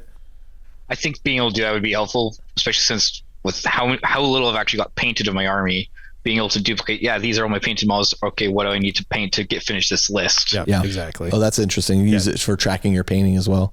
Yeah, if you got your core set of models, let me duplicate that list so that I know what units to add. Or let me change the name, after the fact, something. So those are two very small things that I'm sure are going to be easy to do. I can say easy because I'm not a software programmer, so they're super simple to do.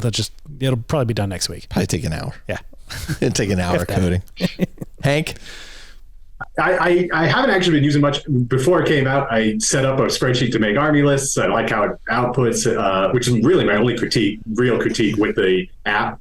The way it outputs lists, like I don't need to see the individual way the weapons are. Just tell me I have 9 power claws.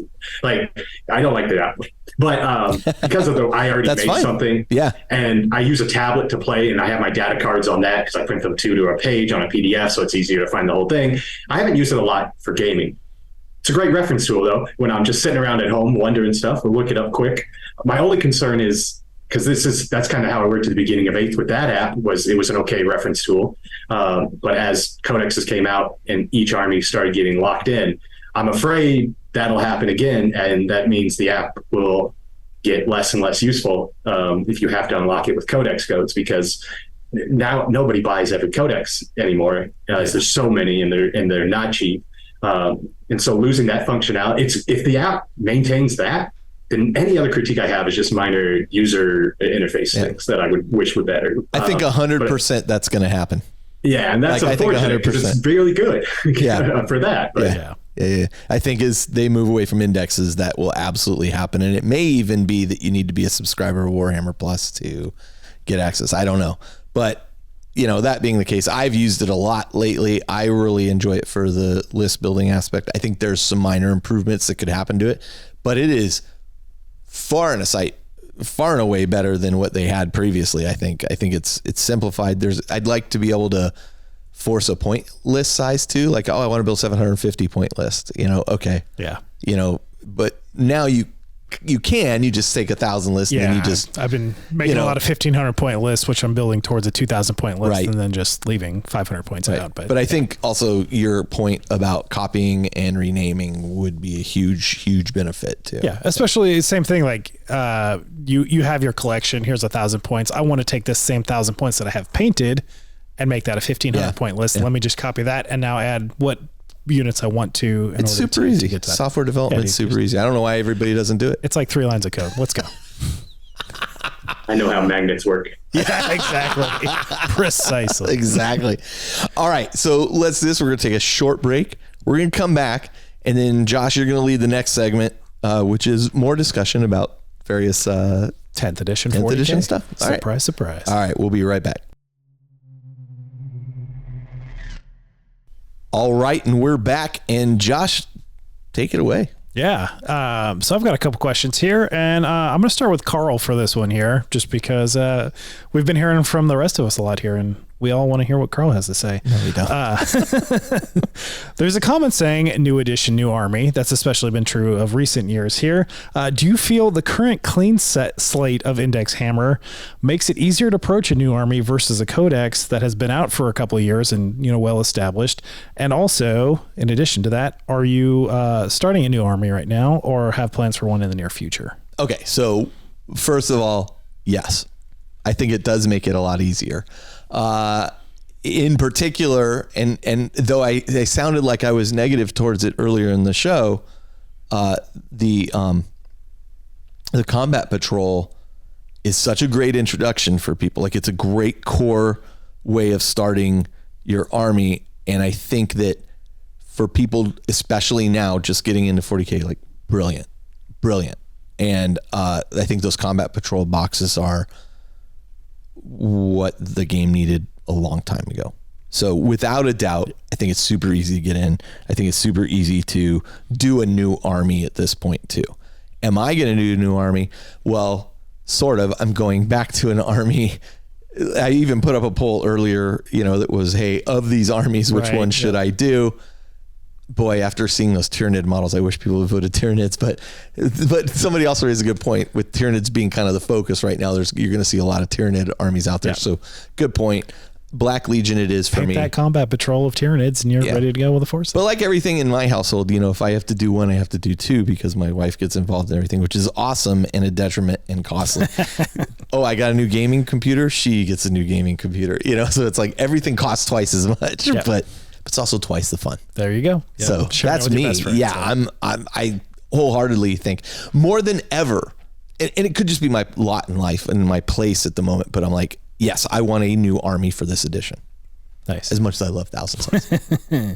Naris, let's go with you next for same question. And let me know if you need me to repeat it. Otherwise, new edition, new army, and any plans for, does that make it easier? And any plans for something in the near future of another faction? Yeah, I'm with Carl here on the cold combat patrols, making it really easy to start a new army. I'm technically not starting a new army this edition, although I haven't actually played my Flesh Tearers until this edition because 9th edition was during a pandemic. So, but overall, I think it's going to be a lot easier to get into a new army this edition, at least at this point in time, just with how things are right now. Gotcha. Yeah, absolutely. Yeah. Did you pick up the Leviathan box? I did not. Okay. I was curious with Leviathan out there and the default Marine combat patrol being components out of the Leviathan box. If you were to do combat patrol, are you doing that using Blood Angels, which Flesh Tearers not having their own combat patrol yet? Yeah, so I actually have Blood Angels combat patrol. I actually got through the Discord because I'm currently not working, so I can only spend this much on Warhammer right now. Me too. Me too. It's a good thing I spent it all years ago. I just go out to my garage. So I actually have a Blood Angels combat patrol plus a couple Indominus boxes plus a couple other things that have been slowly trickling away into my hands. That's not too shabby. Nice. Perfect. Secondary market's perfect for that stuff. Yeah, exactly. I'll tell you, Josh and I split that Leviathan box set, and I wanted the Tyranids, and again, I'm not playing Marines, but by God, I looked at them and I was like, oh man, I really love the look of these guys. They're so good. They're good. They're so good. Hank? Yeah, Hank, let's bring it home here. Yeah, I almost wanted to just offer a different voice and be a contrarian and be like, no, it was better the other, but like it's the index with it, I can make an argument that when a codex has been out for years, there's some structure in the community and online, and you can find a place to start. And especially since I'm offering more of a competitive voice here, like that kind of stuff can help somebody a lot. But it's really hard to really make that argument that how freeing it is right now would be worse than that. So it's even harder because of combat patrol. And I'm like Carl, I have absolutely no interest in it myself, but and I cannot in good faith argue that is not great for somebody to get into a new army or to get into the game. Good for the game and the hobby, not necessarily good for you specifically. Yeah, and it doesn't need to be, and it could be. Like I've always wanted to paint Tau, but I don't know I want to collect a whole Tau army. And maybe at some point I pick up that $160 box, just paint that in a cool scheme, something wild that I probably wouldn't want to paint across 2,000 points, but it just looks cool. Why do people always use Tau in that example? I've done it myself. Tau. Yeah. I had a Tau army. Because nobody wants to play a full army of Tau.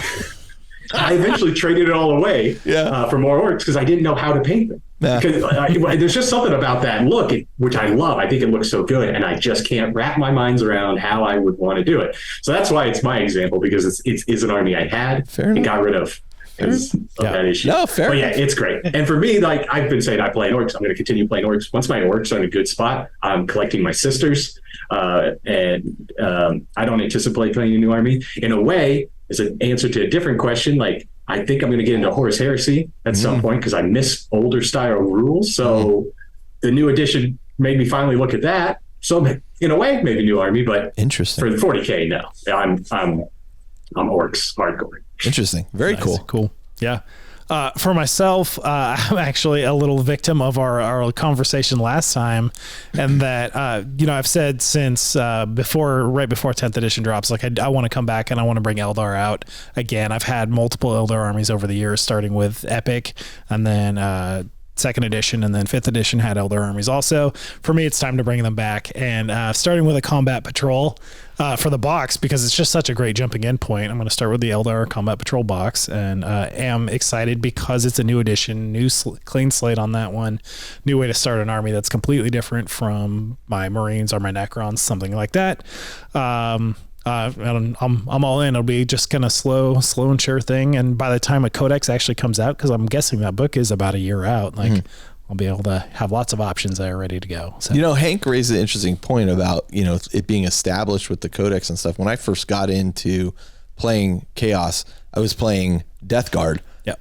And the interesting thing about that was I was able to get help because people had been working on it for a while. And so I didn't know where to start to build out that army. And this guy was like, here's how you want to think about using demons. Cause at the time you just took generic demons as your Right. add-on. I just used plague bearers for that. Here's how you want to use them to score objectives. Here's what you need, blah, blah, blah. I was like, oh, and so like it literally helped me build a list, and then we modified it so that I could just understand where to start. But I think combat patrol boxes fill that void initially. Right. Yeah. At least give you a sense, again, a taste of this is what it's like. A really natural kind of stepping stone of where do you take it from there. But it is a good point on Hank's part, actually. Yeah. Okay, let's go on to the next question. So I'm going to start with Hank on this one, and we're going to. We've kind of alluded to these or addressed them more specifically to some degree, but how would you define yourself as a 40K gamer, i.e., narrative, casual, competitive, etc.? And then with the new edition drop, do you think that's going to remain true? And are you curious to expand into a new direction a little bit more or less, just the way the game shaped up? Yeah, so it might be a little surprising. Before this edition, I consider myself more of a narrative and thematic player. I do a lot of tournaments because, like I said, I love the community and playing, but like I never cared really how I did. Did a lot of 1 and 2s and 3 and 2s at 5 event. Like I've never come close to competing for a tournament. And I wanted to build armies that I liked how they looked. And for orcs, it was always a lot of boys. So 9th edition Codex I actually wasn't a big fan of because boys weren't great and you didn't want to run them in big units. I always felt really bad about that. But that's largely how I felt myself. And I love creating my own fluff. I've written an Index Imperialis article for my Sisters of Battle because I made an order called the Order of the Penitent Saint. I wrote one for a Space Marine chapter I'm not even painting and have no interest in collecting, but they fit into the setting I'm making. Nice, yeah. And so stuff like that. But like I said, I always attended competitive events. For the edition, I am actually not excited about the rules of this edition. I started playing in 3rd. And I played 3rd, I played a lot of 4th, I played a ton of 5th. 6th, 7th, I played less of. 8th, like I already mentioned, played a ton. I liked 8th because I thought the sacrifices, the things we lost that I liked, were worth what we gained in a game that was easier and cleaner to play. Yeah. And I thought I felt the same about 9th. Now with 10th, I finally realized, I'm like, at this point, I think there's a lot of rules that I really liked that are no longer in the game. I actually like armor facing, and it was gone, and I missed it. Maybe your cup of tea. Well, and that's why I started thinking about it. I was like, maybe there's a version of the game with those rules, but I still like the models, and I still love the community because I talked earlier about how great the community is. So I've just chosen, instead of being disappointed that I can't play the game in the way that I thought I'd enjoy it, I'll just focus on the competitive thing. So instead of building an army that I think is the thematic that I want to play, I'm going to play with the models I still think are cool. I'll convert cool models, but I'm going to gear the list towards winning missions and doing stuff.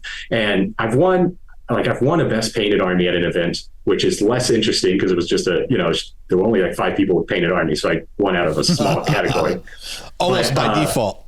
Yeah, right. Yeah, there was only one other guy that I really was competing against, but it still felt good. I still have that little thing. It still counts. Yeah. And so now I'd like to win one of those 1-day tournaments, those 3-game tournaments. That's my goal for this edition. If I can win one of those tournaments, go to some big game. If I can win, and if I can go to like a GT and only lose 1 game across the whole GT, that would feel great. So it's funny because we've alluded a lot to me being a more competitive voice, but that's a recent churn. That is what I'm focusing on for this edition because I want to enjoy the models, I want to enjoy the hobby, the painting, and I want to enjoy the community.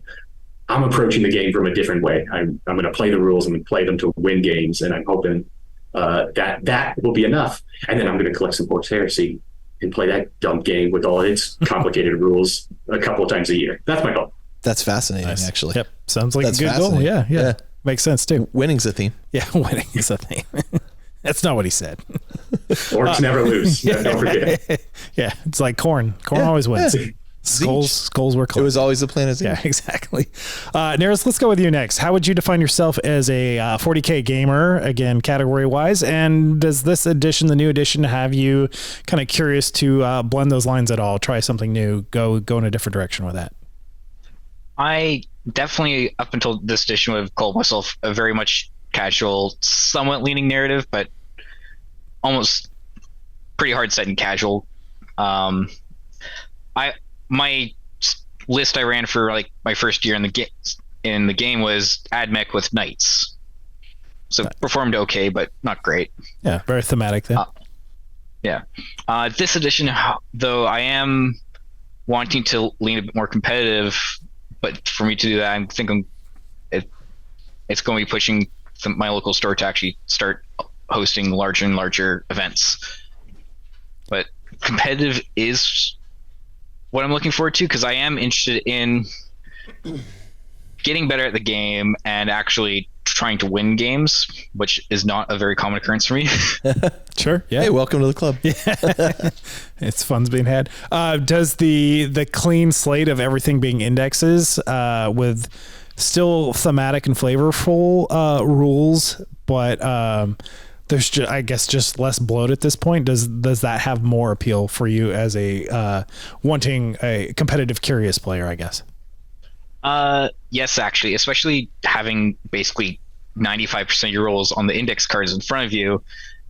It's really helpful for me, because then I'm not trying to flip through pages of my book every time I need to double check what one of my models does, or this is this character's special ability. I can have it right there on a card in front of me. Yeah, and so it speeds things up for me a crap ton. Yeah, Nice. How about you, Carl? Listen, I'm narrative. I make no bones about it. Casual, probably lately casual, but getting more serious. And what I mean by that is playing more games. Sure. More narrative games. One of the things we did when we first got into this game in 4th edition, not you necessarily, I was not part of your group at that point, was the group that we got in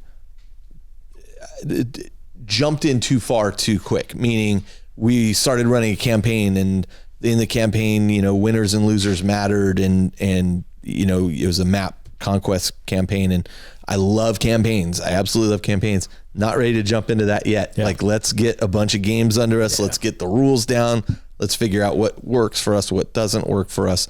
Then we go from there. But eventually I'd love to start playing campaigns. I'd love to start playing the, what's the tracking? Crusade system. I'd love to do all that. Let me get the basics down first. I got to walk before I run. I've learned that lesson the hard way last time. So that's me for sure. What about yourself? Nice. Yeah. You can play competitively. Like you're a good player. There is no doubt about that. I have put myself in all three of these categories at different times, depending on the edition or life or etc. So definitely used to play in a lot more tournaments, can play competitively. I think I can hold my own. But also generally just enjoy the game casually, hanging out, playing with friends, telling a story with it. I tend to enjoy games that more naturally tell stories to them, just how they play, which is why I lean towards a lot more kind of skirmish scale games like Titanicus and Necromunda, because just what happens on the tabletop tends to tell a story in that way, and you can tie it into an existing campaign or something too. This edition, similar to Neris here, I am actually leaning a little bit more towards potential for competitive play, which I have not said since like 6th edition was my last tournament. I took best overall at a local tournament here, and I was like, all right, I'm good. I'm hanging up the Spurs, got my trophy, out as a winner, going out on top. But here we are 4 editions later, and a lot of it for me is the appeal of this clean slate of Index Hammer. Like Index Hammer, I think is a really fun way to play the game. I agree. We don't have codex creep. We don't have a lot of rules bloat. We don't people are still learning. It's kind of pure, simple, and fun, but really flavorful. I feel like these indexes have a lot more flavor than the 8th edition indexes did, and that was still a really fun time to play the game. But now, just the way stratagems, unit rules, and everything are coming together.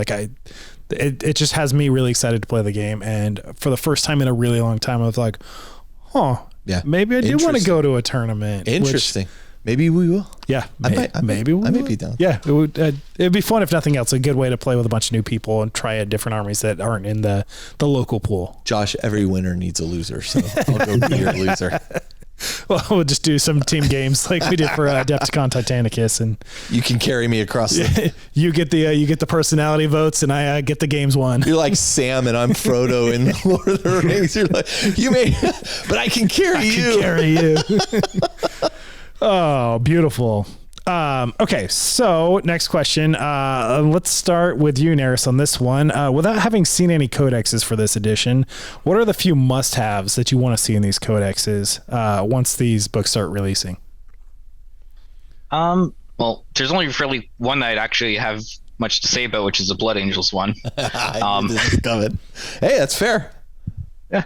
And that is, I feel like the Blood Angels Codex needs to have some way to address the fact that most of their jump pack characters and stuff no longer have things to run with. Yes. So many of them had 2 units they can run with. They're down to 1. I wouldn't be surprised if we see that one get replaced with a new book if they release a whole new model for it. But I feel like they need a way to address the sudden loss of a major part of their army. It's just going to do jump pack Marines. Yeah, that's an interesting point, which I never really thought about before. And that like Sanguinary Guard, Assault Marines, things like that, they are not Primaris Marines. So you have some of your like, these are cores of this army, the playstyle. Jump pack Death Company. Yep. Right? Yep. Oh, those guys were meaty as heck in 4th and 5th edition. Yep. Loved it. Yeah.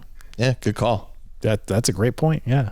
I'll go. Yeah, next. how about you? So look, as a Thousand Suns player, I want to see different schools of Magic come into play here. We saw that towards in 9th edition. It runs the risk of being a little complicated. Look, I'll be a chaos friendly guy. Like I want to see marks make a huge difference. I loved there's always harkening back to the 3rd edition of the Chaos Codex, where you could really tailor your army to various various chaos gods and that kind of thing. I'd love to see that.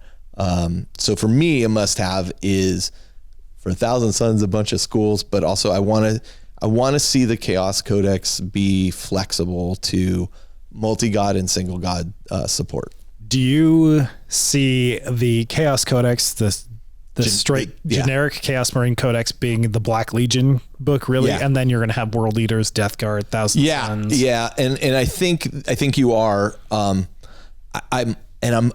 It's important to me that those units be able to be included in that Chaos Codex, and I think they're leaning that way. I mean, but that's a must-have, and I'd love to be able to take advantage of some of those neat ideas that they have for berserkers, Khorne berserkers, and that kind of thing, because I have in my mind some ideas for things I want to do, like the Hounds of Abaddon, who are Khorne worshippers, and I want to have a unit like that. I want to have a unit of Death Guard that are allied with Black Legion. Like I want to be able to mix all that stuff up. Aaron Diskey Bowden wrote a really interesting piece about the Black Legion, which is when you're fighting the Black Legion, you're not just fighting a bunch of Chaos Space Marines. You're fighting Chaos Space Marines. You're fighting the Lost and the Damned, the cultists, the demons. When the Black Legion arrives on a planet, the skies are blotted out by their ships, and I'm like, yes, I want to include knights and Beastmen who came back and killed team. Yes. They're gonna be in the book. Beastmen, knights, war dogs. I want all of that. I want it all. Yeah. that's my answer. That's a good answer. Yeah. Makes sense. How about you, Hank?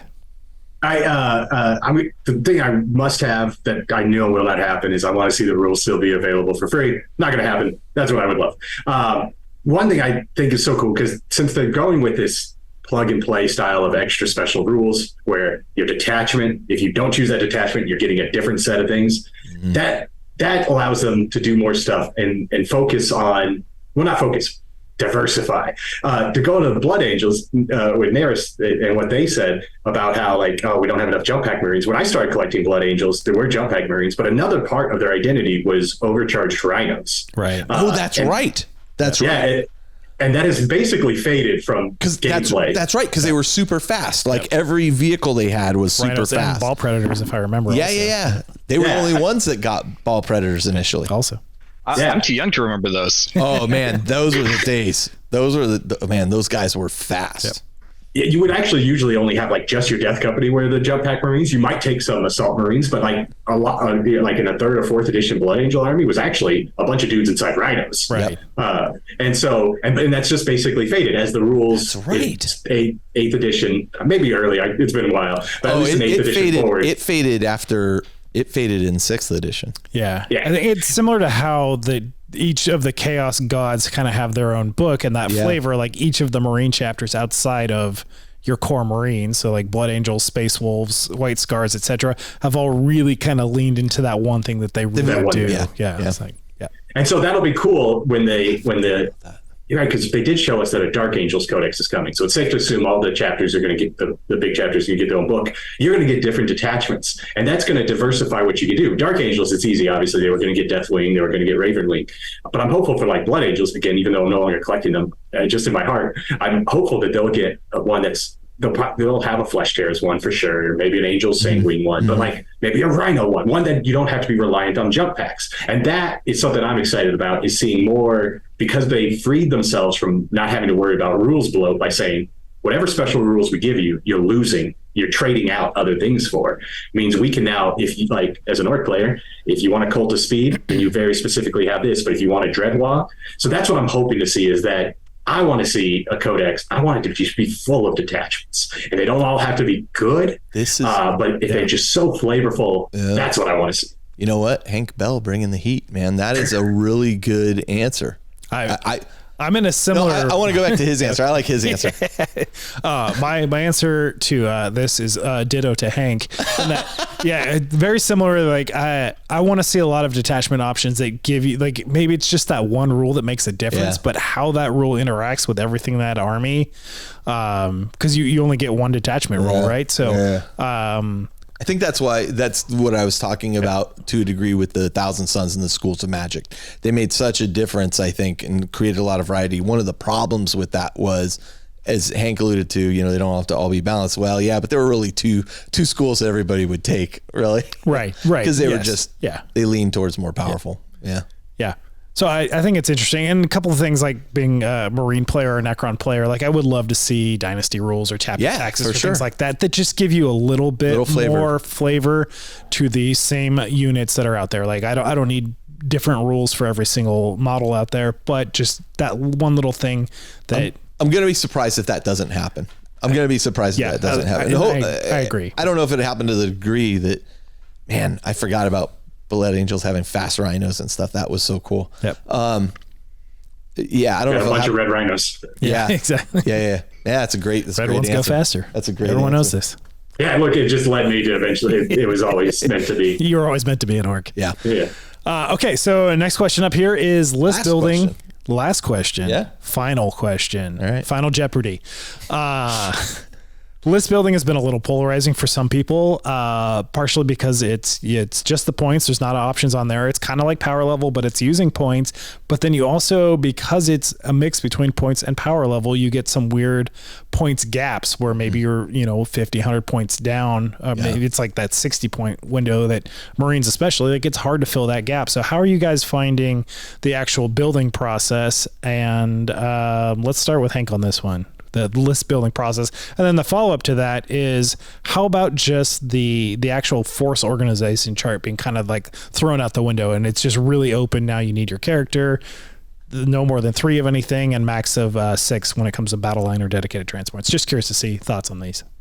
Yeah, this is kind of what I alluded to before when I said, like, we've chipped away at so many rules over time.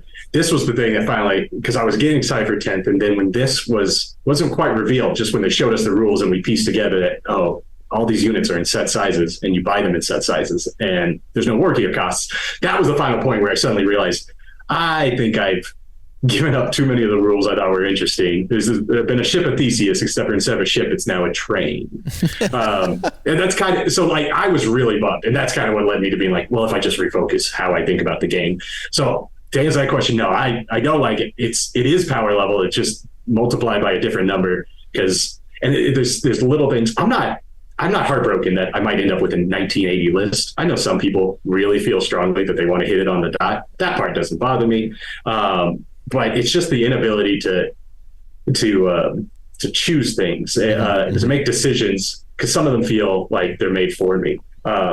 It's also added some complexity, and there's reward gear you never took before. Now you got it. You take it. Like I said, I built Red Herds. I also built Rocket Boys because a rocket is just straight up better than a big shooter. Like a big shooter has its niche. That niche doesn't matter. I'm gonna always want a rocket. Right. But that complicates my unit, because now when I shoot, instead of not having that, I have a different gun, and that's a little less important on a boy because it's one extra gun. There are some units where all of a sudden, like, they have so many different weapons because you're not paying war gear costs. Yep. And that is a complication that I think they didn't factor in their simplified but not simple system. Like, if suddenly your unit has 6 different guns, that means every time you shoot it, people are reviewing this data sheet and they're reading and they have to roll them in different batches. Yep.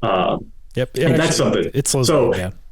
Yeah, it slows it down. I don't like it, and that is really the last thing that made me go, okay, I got to refocus on what I enjoy about the game, and in this case, it's just rolling dice and playing games. Very interesting. The thing about opening up the force building requirements, like, that's the direction we've been heading. The old CAD almost hadn't mattered in so long. The points in 9th edition where you actually hit, like, as long as you can make your minimum requirements, you so rarely actually hit the maximum number of units in a slot. It would happen to some armies in their elite slot, which in 9th edition, they gave you 6 elite slots. Once you factor in the characters, the bonus slots for characters. So getting rid of that, just like, that's the direction we were going. So I'm happy that just that one is, like, again, one of those things that if I'm playing a game, I would rather have a detachment system, but the direction we were going, I'm glad that's over. It does make originally making some lists difficult, because I'm like, I don't know what a list looks like anymore. I used to know. Yes. Yes. Yeah. They there was a framework wide open. Yeah. Yeah. Now that I've started playing the game a little, I'm like, okay, now I know what I need the army to start doing. And in that case, it's very freeing. The only downside being that, like, I know for some people, the 3 of a single unit, how they've broken up units and unit sizes and stuff, such as, like, Gretchen Art Battle Line. And Gretchen can only go to size 20. So if you have more than 60 Gretchen, you will never play with them. Unless you turn them into mech gunners, unless you already had enough mech guns, stuff like that. That part, but that's less to do with the building restrictions as much as them just choosing on how they set unit sizes and stuff. It messes up Justin's building philosophy, which was find the best unit, take 6 of them. Nice. How about you, Nares? For the points and power level thing, the only thing that really bugs me about it is I can't take, I need to fill this little bit of gap. Yep. I'll take an extra 3 assault marines. Yep. Or an extra, or a melt-a-gun, or I have been using the character enhancements to fill that slot, though, because there's enough of them there, and if you're running characters in almost every unit, like I find myself prone to, it's really easy to assign those enhancements to a meaningful location and fill in that gap. Doesn't mean that those are the last step in me building a list, but it's filling that role for me. Other than that, that makes a lot of sense. Yeah. I'm not a huge fan, but it's functioning for me. Okay. The opening up of force building requirements, again, I kind of saw that coming, as well as I was never hitting the limits anyway to start with, aside from HQs. Like, I almost always find myself hitting the HQ limit. Okay. Yep. I found the 9th edition army building rules to be frustrating for me. Like, it was overcomplication a lot of times. Like, what force org am I going to take now? What thing here and what thing here? And I just felt like, God, I just want to play the game. 10th edition does, and I reserve the right to change my opinion later. Nope, it's on the record here. I'm getting a tattoo tonight. Because like Combat Patrol. Like, at first, I loved the concept I got into. I'm like, this isn't the way I'm going to play. But I could see it getting a little more complicated in the force organization rules. I wouldn't mind a little more structure there. To Hank's point, it kind of gave you some guidance on how to build an army. Now it's just like, hey, do whatever you want. What do you want? I mean, there's a little bit, but It's open play, but it's not. As far as the points go, well, we were playing Age of Sigmar before, so Before it even had points. yeah. So we saw how this went in Age of Sigmar, and it was like, oh, this is very easy. Like at first, it was difficult to wrap my head around. As you know, I was a huge fan of power level. Yeah. I'm not whatever gets me on the table faster, I'm a huge fan of. And so in that regard, this gets me on the table faster, and I'm enjoying it very much. Could it be a little more structured? I mean, yes. I feel like this is not a battle I'm willing to have. I'd rather have the battle on the table. And so I'm just going to put out what I want to put out, and it allows me to build a thematic army the way I want it. Yeah. I am one of those people where that niggling 20 points or 5 points that's left kind of drives me bonkers. And I've even gone so far as to sometimes say, well, I'm going to pull this unit out then, and I'm going to, I got to get over that a little bit. I'm trying to get in that range, in that right. little range Yeah. of points, Yeah. and for me and my friends, I'm even flexible on you went 5 points over, 10 points over. It doesn't really matter so much to me. But I think, I don't know, that cap I think is there for a reason. I'd rather be under that cap by a few points than over it. Yeah. Me personally. Agreed. So that's what I do.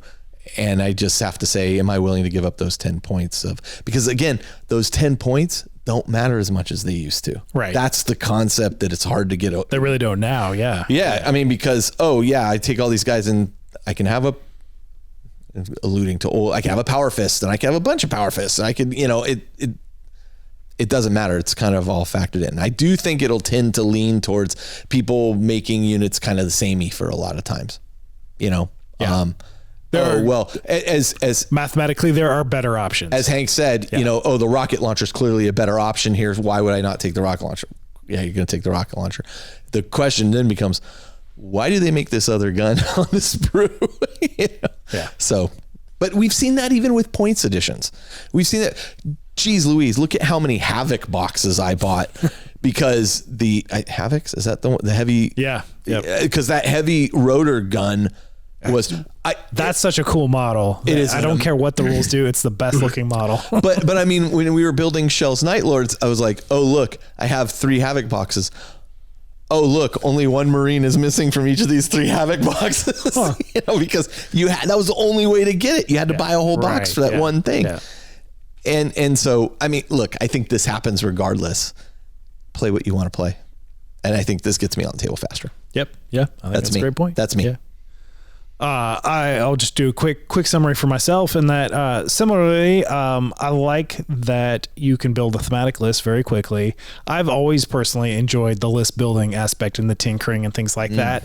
And I keep finding myself with Marines, especially of like, there's a 50 point window and it's like, there's just nothing in the list that I can use to fill that. So I am doing previously you would be like, oh, melted I down here, can change a little war gear, something like that, add a relic, whatever. And I have filled some of that with enhancements to get some of those points, but similar to what you were just saying, like I don't need to hit whatever it on the nose. 1,000 points on the nose, 1,500 points on the nose.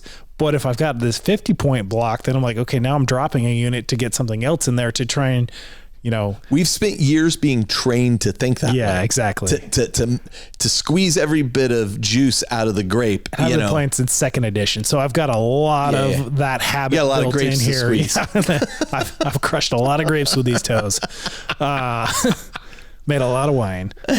So for me, it's just, I guess it's more of a force of habit, something different. Yeah. Where power level was easier to hit that number. Like we were playing a 55 power level game. If I'm a power level down, that's not a big deal, and that felt easier to hit than this this weird 50 point gap that I just don't have points to fill. Which let's see what happens. I think I don't know. Let's see what happens. I predict that we all kind of adjust over time. Yeah. Listen, Steve Jobs got rid of the earphone jack on the iPhone, and everybody went up in arms about it. Next thing you know, I'm like, I always connect with Bluetooth anyway. I don't want a cable. Now everybody, what do I want a cable for? Yep. So maybe this is a step in the right direction. It's the innovation of the future. There you go. Yep. Yeah. Well, yeah, great discussions, great questions, and I'll kick it back over to you. Yeah. Okay. So listen, we're going to, this is great. Thanks so much for joining us, guys. Hank, Naris, we really appreciate it. Yeah, absolutely. We're going to take a short break, then we're going to come back and we're just going to close out the show.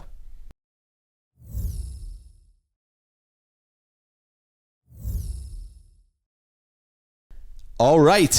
We're back to close out the show. First thing I want to just thank is our two guests. You guys have been awesome. I really appreciate you folks joining us. Naris, thank you so much for responding to me in the Discord channel and wanting to jump in. We appreciate that you've joined us. And Hank, you've been a delight for me to make fun of, but you know what? That's how you know you like somebody. You're willing to make fun of them. But no, it's in all seriousness, like great conversation, you guys. I really appreciate your help. Yeah, thank you both. Great perspectives and opinions. And while we had a lot of agreement, it was cool to just kind of hear your perspective from a different mindset of how you approach the game, which was great. This is what I liked about Hank's perspective. It wasn't always mine, and exactly, I appreciate that. And you made some really great points. Enlightening. Yeah, man. So. In that vein, Naris, let's start with you. What's your local game store called? Where is it located if people are interested in your area? So my local game store is Bastion Games. It's in Chilliwack, BC, Canada. But other names for the area is the Fraser Valley. Okay. Okay. Awesome. And that's where you're playing normally and setting stuff up.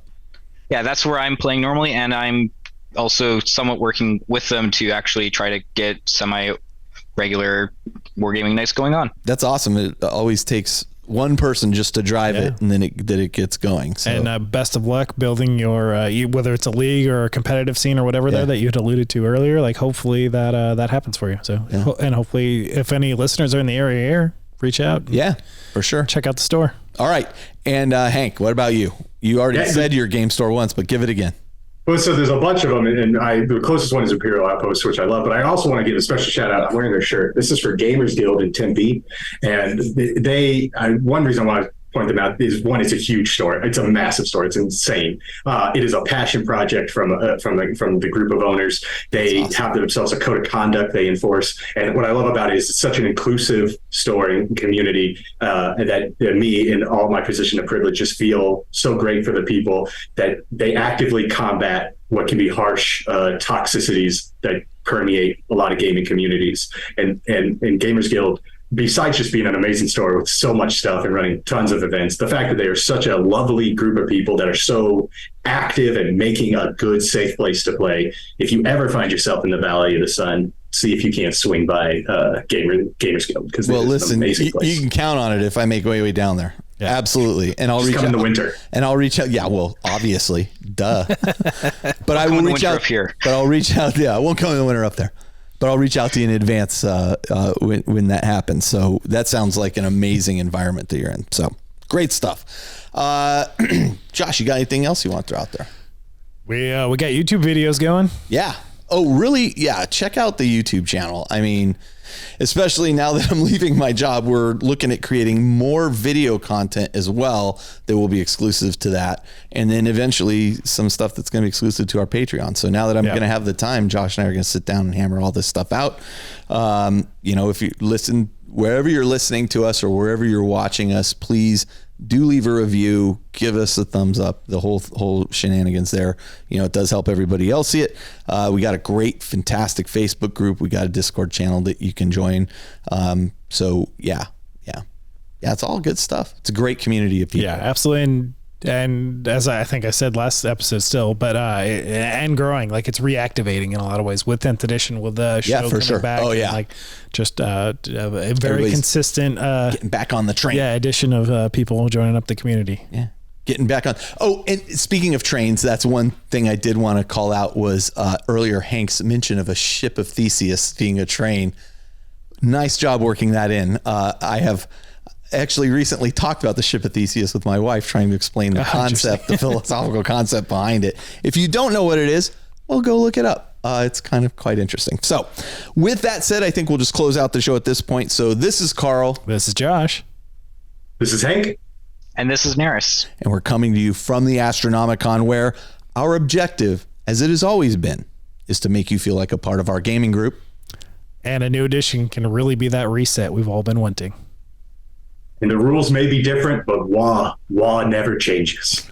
Oh my God. That sounds like just like something Jody would say. It is something Jody would say. He's a former. You broke my heart. Yeah.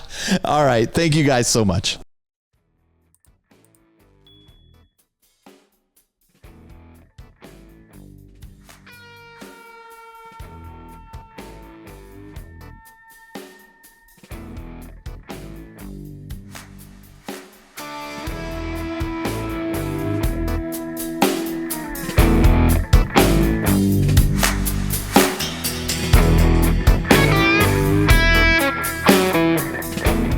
This episode of The Independent Characters is protected by the Creative Commons license. If you have further questions as to its use, you can find information on the front page at theindependentcharacters.com.